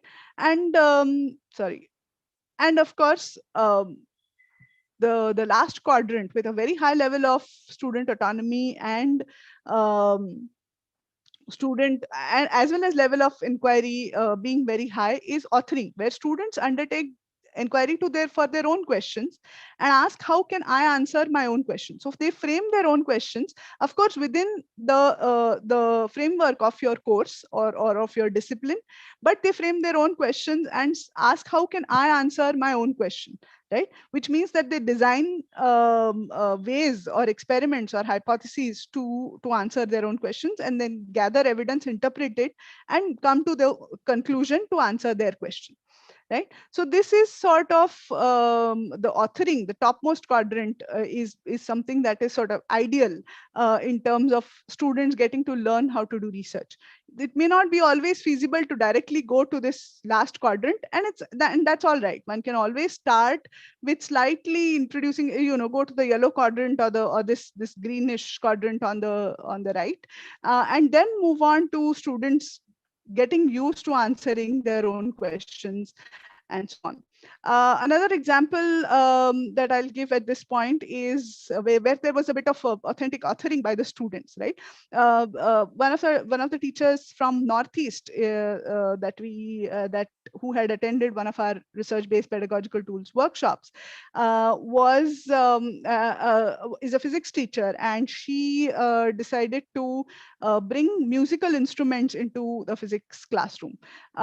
Students, particularly at this particular age, I mean, all of us are always interested in music. Students especially get very excited about music, and this is something that is close to their heart. So it is very useful in engaging students' attention if you give a context which is interesting to them, right? For like music. And so she started with a small bit of a guitar performance by one of the students in the class. And then she said, we are going to use this as a context for learning some of the physics of sound. And so they went on to ask their own questions about how a guitar produces sound. What will happen if you replace the strings of guitar and with a different material instead of metal? Can you make a guitar out of plastic strings? Or if instead of one metal, what happens if you replace it with another one? Or what happens if you change the distance between frets of the guitar?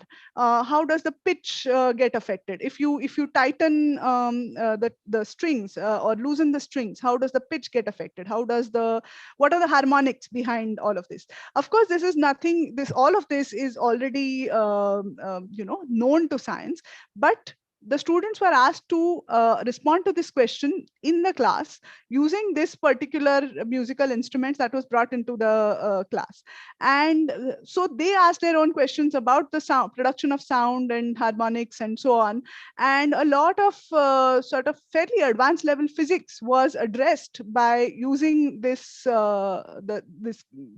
strings and guitar and production of sound in a guitar as a starting point. So this was just the context that the teacher gave. The teacher didn't even give a very specific question related to this, but the students were encouraged to come up with their own questions of how things will change if we change one parameter or another in a guitar. And then they tried to gather data and design experiments and gather data about this particular question that they had formulated themselves. So this was another good example of an Rdpt in physics this time, which one of our teachers had tried and got very interesting and very good outputs, that the students were really able to understand the basic concepts of sound and its production and harmonics and so on, and also learn research skills and practical skills. So just to sort of wrap up this particular slide of the quadrant, here on the left hand side, where there is in these two, the blue and the yellow quadrants, the emphasis is more on content, where the focus is whether or not the students are acquiring content knowledge, existing knowledge, right? This is usually what happens in our textbooks when we teach primarily from textbooks, that the information and the knowledge is there in the textbooks, and our focus is to see to it that the students acquire this knowledge from the textbook. Whereas on the right hand side, or towards the red and the green quadrants, the emphasis is on the process, where the students are expected to participate in building knowledge. They are encouraged to answer the question, gather their own evidence, draw their own conclusions, and interpret data to draw their own conclusions about a particular concept or a particular question that that we have posed to them. Right. So here the emphasis is on process. And of course, in the top and bottom of the quadrant, at the bottom two quadrants, the emphasis is on teacher's activity, where the teacher is leading what is going on or what the students are doing. Whereas in the upper two quadrants, the students are taking the initiative. A teacher is facilitating the process where students are answering their own question. Sorry, this was a bit of a theoretical background of how RBPTs fall broadly, where RBPTs fall in this framework of student-led versus teacher-led, and focus on content versus focus on process kind of a matrix. So yes, we want to do research. We want them to also be able to refine their research skills, because, like, I mean, all even children are born with simple research capability, right? Like the classic example that we give, if a child touches a hot cup of tea or a hot iron by mistake, he or she learns automatically not to do that again. After a couple of times of touching hot things and experiencing pain, a child learns to draw conclusions from the experience or the observation that he or she had, that, oh, this is, if I touch a hot cup of tea, it is painful, and hence learns not to do that again. Right. So this basic capacity of making deductions from observations is something that we are all born with, right? Now, what we want our students, students of science, bachelor or master level students of science to do, to be able to do is go beyond this research, basic research capability that we all already have, and refine their skills of research, refine their skill. By refine their skills of research, I mean that they must learn how to formulate a hypothesis, how to design experiments, understand what are the various aspects involved in designing an experiment, controls, variables, how it is important not to change multiple variables at one time, but it is important to control most of the variables and change one thing at a time and see its effect. This is a basic research skill, or rather a refined research skill that we want our students to learn.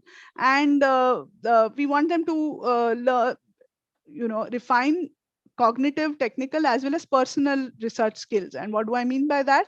What I just said about hypothesis and being able to design a proper experiment is a cognitive kind of research skill, right?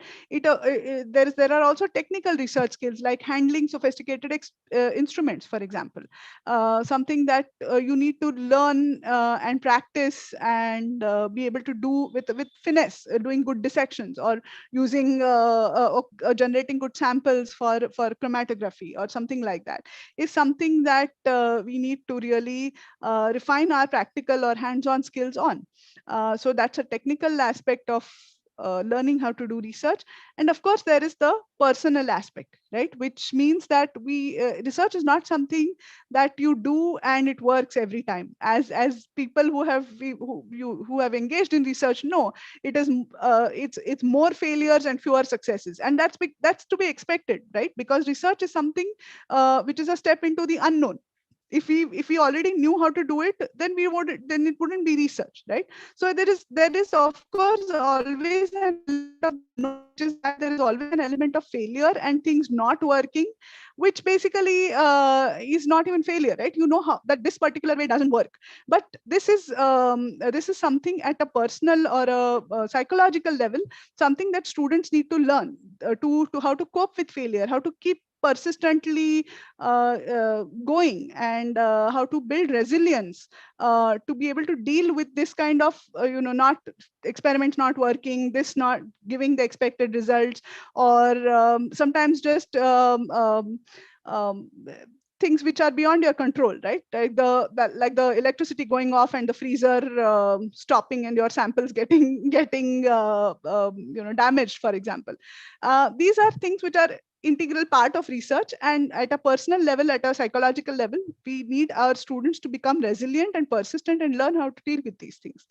So going from a simple understanding of the world, which is something that we all grow up with, to going to a more refined to building of refined knowledge and more predictive and powerful understanding. So one of the major features of science is that it builds a predictive understanding, right? So we understand the phenomenon so that we know that when something similar is happening in another system, we are able to predict its results, right? So this is the kind of knowledge that we want our students to have.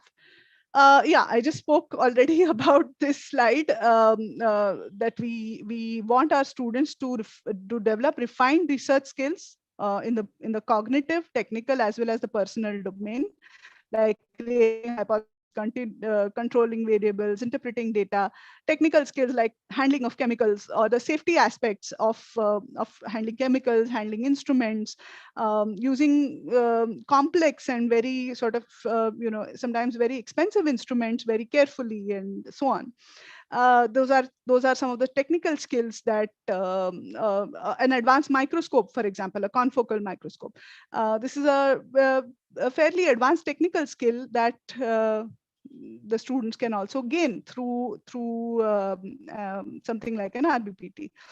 And of course, the personal domain, like collaborating with others, keeping going, being diligent and particular about maintaining records, noting observations very accurately, and so on. So these are the various research skills that an Rdpt can help us inculcate in our students.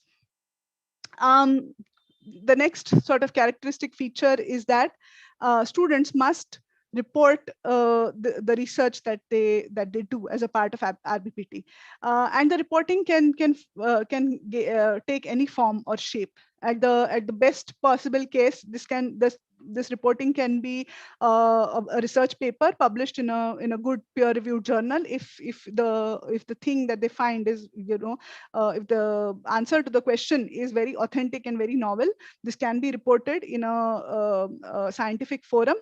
It can, but it can be that, or even reporting within the classroom, or writing an article in a newspaper, or publishing a blog, for example, or making a presentation to their peers or to somebody else, like I was saying, within, or maybe you invite an expert from the field and a scientist from the field, and you get your students to present to that expert the findings that they have discovered. And this can be a very, very enriching experience for the students, that they take a certain amount of pride that this is a set of experiments and set of that they did, the data that they gathered, their conclusion, and they are getting to present it to an expert in the field who will give comments and feedback and so on. So a respectful dissent is something which is a very, very integral part of doing science, right? This is something that we heard in the previous talk as well. Science is about stating your observations, irrespective of whether they conform with everybody else or not. It's also about sharing your observations and making them open to being questioned by others, right? This is what peer review is all about. So this is an element or a research skill that our students also need to learn and understand, that this is science. When growing up and learning science from textbooks, they get the feeling that science is black and white, right? Once it is there in the textbook, it's there. They don't really get the feeling that science is dynamic. Science is changing.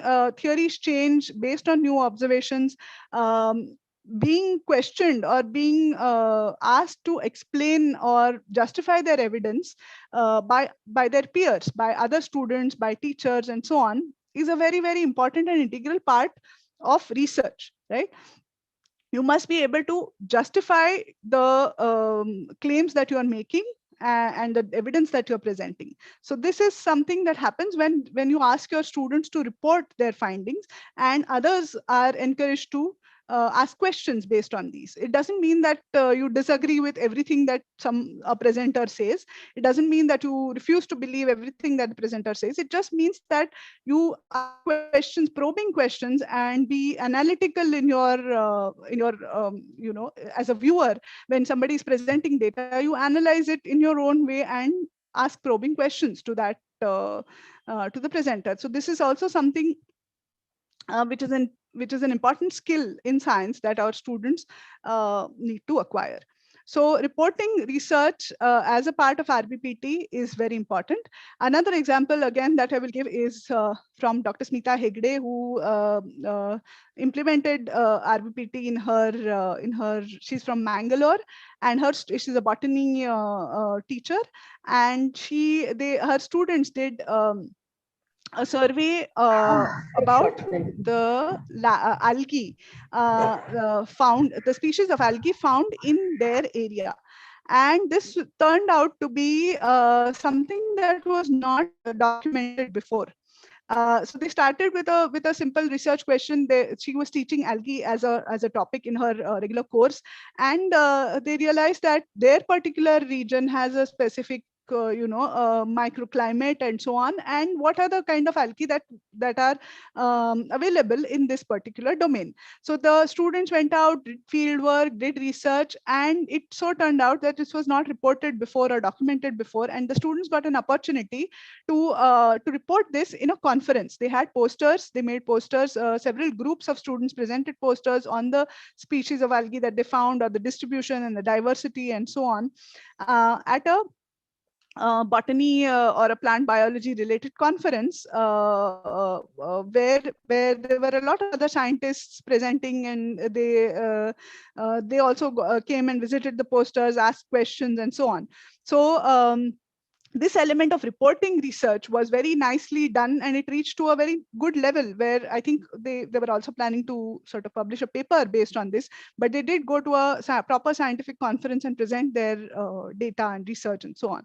So in an RBPT, you must always, excuse me, you must always require, I mean, build in, as a teacher, when you design an RBPT, you must always build in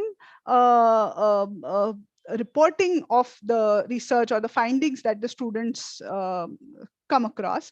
And so you must have a reporting activity built into your plan of teaching, where the purpose, audience, and format of the reporting are defined. And it can be very varied, right, from blogs to just a scientific report or a presentation, but it must include some element of research being reported by the students. Finally, RBPTs must reward the process, must reward the research element, and not just the or what the students know about the subject. It must be more of how they know what they know, right? So for example, in a chemistry practical, in a chemistry laboratory, if the students are asked to synthesize some chemical by using varied processes, and that is, if they are asked to find out what is the best process to synthesize this chemical, and they end up getting only the group or the process which gets the highest yield or the highest purity should not be rewarded. If there is a group which gets a lower yield or a lower purity, but is able to explain the logic or the reason about why this particular yield was low, or what are the reasons that have affected the yield or the purity, that should also be rewarded, and not just the actual yield or the purity. Because the main point here is to understand the process, right? So if the student, it didn't work the first time, it didn't work as well as it should, it was not as, the sample was not as pure, or the yield was not as high, but the student has been able to explain and understand why it was low and what are the reasons that the yield was affected, then our purpose of the student being able to understand the process is served. So that should be rewarded, right? And this reward can be in the form of marks, or just acknowledgement, or any particular, and any reward that we typically use in an academic setting. But what is rewarded should be the process and the understanding, and not just one particular endpoint, or just some final output that they show. The process should all equally be considered. Right, so it should RBPT should identify and reward the key features of research, even if the research shows that we don't yet have the correct answer. But have students been able to formulate a hypothesis? Have students been able to make good observations? Have they been very meticulous in maintaining records of these observations? If yes, then even if they have not found the final answer to the question, it's fine. Right? Because we know that answering a research question is not easy. It is not something that can be done, within a semester's time, right? But if the students have learned some basic elements of research, that is something that should be rewarded. And of course, this assessment can be periodic as well as terminal, which is done at the end of the process, and so on. And it can be a combination of a system-led or a tutor-led assessment, as well as a peer or even a self-assessment, which is sometimes very useful for reflecting, right? If the students are asked to do a self-assessment, they reflect on the process much better and understand what steps they took and what could have been done better, what could have changed, and so on. So this is basically what I wanted to share with you. These are the basic features of an RBPT. It always helps to have a start with a question with a local context, or something that students will be able to relate to. Local context, for example, the Pani Puri example, or the algae population in the local area that our teacher from Mangalore started with, or something that is very close to the students' hearts, like the guitar, for example. It's not necessarily a local phenomenon, but it's something that the students are very excited about and very engaged in, and so on, right? So it always helps to draw a question which is related to your subject, but has some local context or interest of the students related to it. It's also important that we don't give the exact answers, or as teachers we are sometimes very tempted to give away all the answers, but it is important to let students think on their own, struggle with the thinking, sometimes even fail a little, and sort of controlling yourself from correcting every mistake at every point is something that we need to learn to do. Of course, at some point one has to provide some guidance, but one should also give, especially in an RBPT way of teaching, where we want students to understand and learn research. It is also important for students to do their own thinking, do their own struggling, do a little bit of sort of failing on their own, and then come to try to find the solutions when if something doesn't work. So the role of the teacher is more of a facilitator, and help student acquire domain knowledge, practical skills, and get a bit of authentic research experience in the process. So this is what RBPTs are. I hope I have been able to convince you that using RBPTs is useful for better understanding of concepts. They lead to higher engagement and participation of the students, which is something that we always hear from all our participants, that, oh, students are not really interested, they are not taking an active interest in what is happening, and so on. So this way of posing a questions and forcing or encouraging your students to answer or engage with the question is a great way to increase student participation. It retains long-term retention of knowledge with real-world application. They are able to not just acquire knowledge but apply it to a real-world question as well. It leads to higher order thinking and independent thinking and creativity, and of course life skills, which will be helpful for not just those who continue in science, but for also others who go into diverse other fields, right? Like problem solving, collaborating with your peers, managing time and managing resources, because of course we have to do this within the framework of our college and our laboratory and the things, resources, materials, instruments that we have.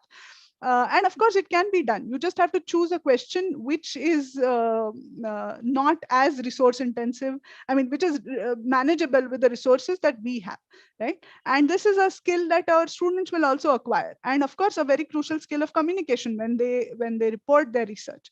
So these are some of the life skills. I hope that I've been able to convince you to at least try out this way of teaching. It is a lot of fun for the teacher as well as for the students. And I hope that you will really feel the difference if you try this out in your classroom. Yeah, sorry, there was another point, of course, of greater ownership and self-directed learning. Like the Pani Puri example, our teacher Aparna, Aparna from Bhavan's College in Hyderabad, said that after doing this, the RBPT way, teaching her practical course the RBPT way, students used to run behind her saying, very eager to show her their results. So it was like a reversal of her running behind her students to her students coming after her to show their results and show their findings and share their excitement about what they found and so on.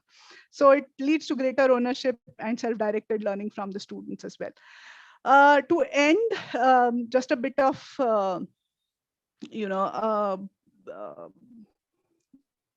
difference between projects and RBPTs. Projects usually have a predetermined aim, right? Like Dr. Vatve was saying, the difference between a project and a katta, for example, is that katta is a very open-ended kind of concept where students come up with their own questions. Similarly, in RBPTs, of course, it's a little more structured and we come up with a particular context and ask a broader question from which a specific research question is formulated by the students. But in a project, the question formulated is by the teacher, right? It is the research interest of the teacher or the faculty member which drives the project. Unlike that, RBPT is driven by students' interests and activities. So it's not predetermined, it's not teacher directed, it's student oriented. In a project, usually the focus is on the result, final result that you get, right? Whereas on an RBPT, the focus is on the process and how you learn that process, right? It is usually, it can sometimes projects can lack real world context, whereas RBPTs are usually based on real world experiences and problems, and also require collaboration. It's something that is meant to be done in groups of students rather than alone or by one or two people. So this is just to sort of put projects and RBPTs next to each other and see what the differences are. I am, of course, more than happy to take questions. Before that, I would also like to tell you a little bit about the workshop that we conduct. What I just gave was a overview of what RBPT means, what are the characteristic features of an RBPT, and a few examples on the way. But what we do, the center that I work with regularly conducts 3-day RBPT workshops. In the online mode, we make it a 5 half-day workshop, but in a physical mode, face-to-face mode, it's a 3-day workshop where we begin with something of this nature, what we did just now, but we also then divide our participants, which are basically teachers, for college teachers. We are divided into groups, and they are then encouraged to design their own RBPT. For example, we put, say, 5 physics teachers together, 5 botany teachers together, 5 chemistry teachers together, and so on. And these 5 teachers then come together and design their own RBPT for their own subject, right, for their own classroom. So this makes sure that this RBPT is not something which is a top-down thing. So all the examples that I gave are RBPTs designed by the teachers during these workshops, and then they tried this out in their class, right? It was not something which we told or the trainers told the participants to do, and they did it and so on. It was something that they did it, they came up with based on these fundamental basic principles. They looked at what topics they were teaching, what syllabus they had to cover, and then appropriately framed an RBPT, which we do in the workshop, because then they present their RBPT to other participants and to trainers who give feedback, and we further refine their RBPT. So the things that we ask we want the students to do while experiencing RBPT, we also get the teachers to do when designing an RBPT. So that is how the workshop works. That's why it's 3 days long, because it takes that much time to get some background on RBPT and then design and refine your own RBPT and present it to peers. That's how a classic RBPT workshop looks like. And it's a very interesting experience for us when we conduct this, and also hopefully for the participants as well, because they go back with a ready or almost ready RBPT that they can start implementing in their classrooms, right? So that is what happens in an RBPT workshop. We've conducted a big series of these workshops, about 28 to 30 regional level workshops and about 10 national level workshops in different parts of India. And I will now just stop sharing the screen to show one slide about where we've conducted this workshop. I know that the speaker in the next session is Dr. Garima Gupta from the Department of Biotechnology. And this particular series of workshops that we conducted through my center was supported extensively by the Department of Biotechnology, and also was in collaboration with the British Council through their Newton Bhabha Fund. And I'll stop sharing this screen here and give you a chance to answer any questions that you may have. Dr. Nivedita? Yes, great. Thank you very much, Dr. Parve, for such an elaborate overview of RBPT. It was, I think, surely a long time for you to talk, but I think it was an overall, you covered the overall package of RBPT very well, and how it can be implemented in colleges and universities at all levels, starting from a pani puri vendor. So it's like it's there around you anywhere you see it, and it's not very difficult to implement this in the curriculum, irrespective of wherever you are. So from your talk, I understand that RBPTs can be a more structured form of kata, that Absolutely. yes, that Professor Watway mentioned, and now I think your talk has been a perfect follow-up to Dr. Watway's lecture. Yeah. So he's shown firsthand, he's shown how it can be such a successful method for undergraduate students, and you have shown how you can teach teachers to implement this very effectively in their classrooms. So I also see how this has a lot of potential to provide a wholesome package to introduce students to research at the undergraduate level. So I'm just looking for any questions on Sure. YouTube. There is one question by Rachna Acharya. She asks, when is the next RBPT online workshop? Because she is interested in attending one. Wow, thank you for your interest. We don't have one scheduled as of now, but do feel free to write to us. And quite often now the series of workshops that we were conducting, which was supported through DBT, DST, and British Council, etc., has come to an end. So we don't have any workshops planned through this series, but we have had several teachers and colleges approach us and ask us to conduct a workshop through their RUSA programs or their FDP faculty development units or their IQAC cells and so on. And if there is enough interest, we are more than happy to conduct a workshop for initiated by your college. It doesn't need to be restricted to teachers from your college. It can be for we can open it up to anybody who wants to participate and so on. But yeah, and if there is, you can always keep a watch on our website. I'll just put the link on the chat. If and when there is any workshop scheduled, one initiated by us or through a college, we always put it on the event calendar, and you can, it's always free to sign up for that. Okay. Do okay. let me know, Great. do get in touch if there is enough interest from your side to conduct one. Great. Yeah. Okay. Thank you. So I don't see any further questions, but yeah, in the interest of time, I think Sure. we can wrap up the session. Thank you very much, Dr. Parve, if I once can again. take just 1 minute to Yes, sure. to share the screen once more about just a second. Yeah. So this is, of course,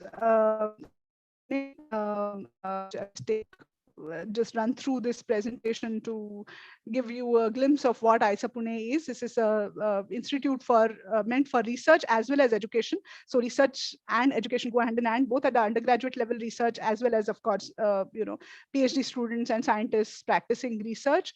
As an academic institution, there are these three programs that ISER has: the BSMS dual degree program, which is for students after 12th standard, the integrated PhD program for students who have a bachelor's degree, and of course the regular PhD program for master's students. Research happens in these domains, though there is a lot of interconnections and interdisciplinary research happening as well: physics, chemistry, biology, mathematics, science, and we also have a small department with humanities and social sciences, with people working at interface of social sciences and the natural sciences and so on. This is the Center of Excellence to which I belong. This has been active since 2015 with the mandate for working for teachers both at the school and college level. Of course, science and mathematics teachers, since we are at ISER, and our focus has been integrating research into science education, or introducing inquiry-based teaching and learning and so on. And we've always tried to sort of tailor our activities for school and college teachers as per their needs and their requirements, rather than having a top-down approach, because we want it to be by the teachers and for the teachers program. We hope that the center acts as a forum or a platform for teachers to come together.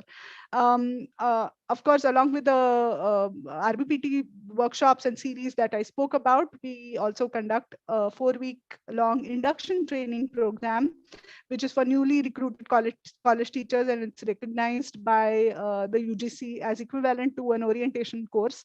It's quite a boot camp. It's a 4-week intensive course where we cover a lot of aspects, because we know that college teachers don't really get a chance to get any training in teaching. Unlike school teachers who get to do a B.Ed, there's no chance for college teachers to become oriented or become familiarized with the basics of teaching. And this is what, especially teaching in higher education, this is the induction program hopes to introduce this to the newly recruited teachers. That's what we do. We also have a few, discipline specific workshops for chemistry or biology or other kinds of teachers. And this is the workshop. This is the map showing the RBPT workshop series, which we have conducted in all over India. So this says 24 regional workshops. We've had about 28 now. Sorry, this is a slightly outdated slide. Yeah, so just to give you a flavor of the workshop series that we conducted on RBPTs. Thank you so much. This was about the center. I realized that I missed incorporating that in the talk, though I think Dr. Nivedita had requested me to, so I thought I'll just share this for the last few minutes. Sorry if I went That's great. over That's time. wonderful. And that's an awesome job that the center is doing. Yes, thank you very much once again, Dr. Barwe, and for being with us today, and for answering the questions and introducing teachers to the various tools that can be used in their lectures or in their classes, and also the opportunities that your center provides to train them. So thank you very much. And thank you so much. It was wonderful being here. Thank you. And with this, we come to the end of our forenoon session and we break for lunch. We will be back again at 2 p.m. with a session on government-led initiatives to strengthen undergraduate research, where you will get to learn more about the DBT Star College scheme and the DST FIST program. So we've also invited coordinators from 3 DBT Star colleges to share their first-hand experiences in availing the scheme and successfully implementing it in their colleges. Following this, we will have a panel discussion on preparing undergraduates for a career in research with eminent faculty from diverse institutions and disciplines across the country who will come to share their views and experiences on the topic. So see you all again sharp at 2 p.m. Thank you very much.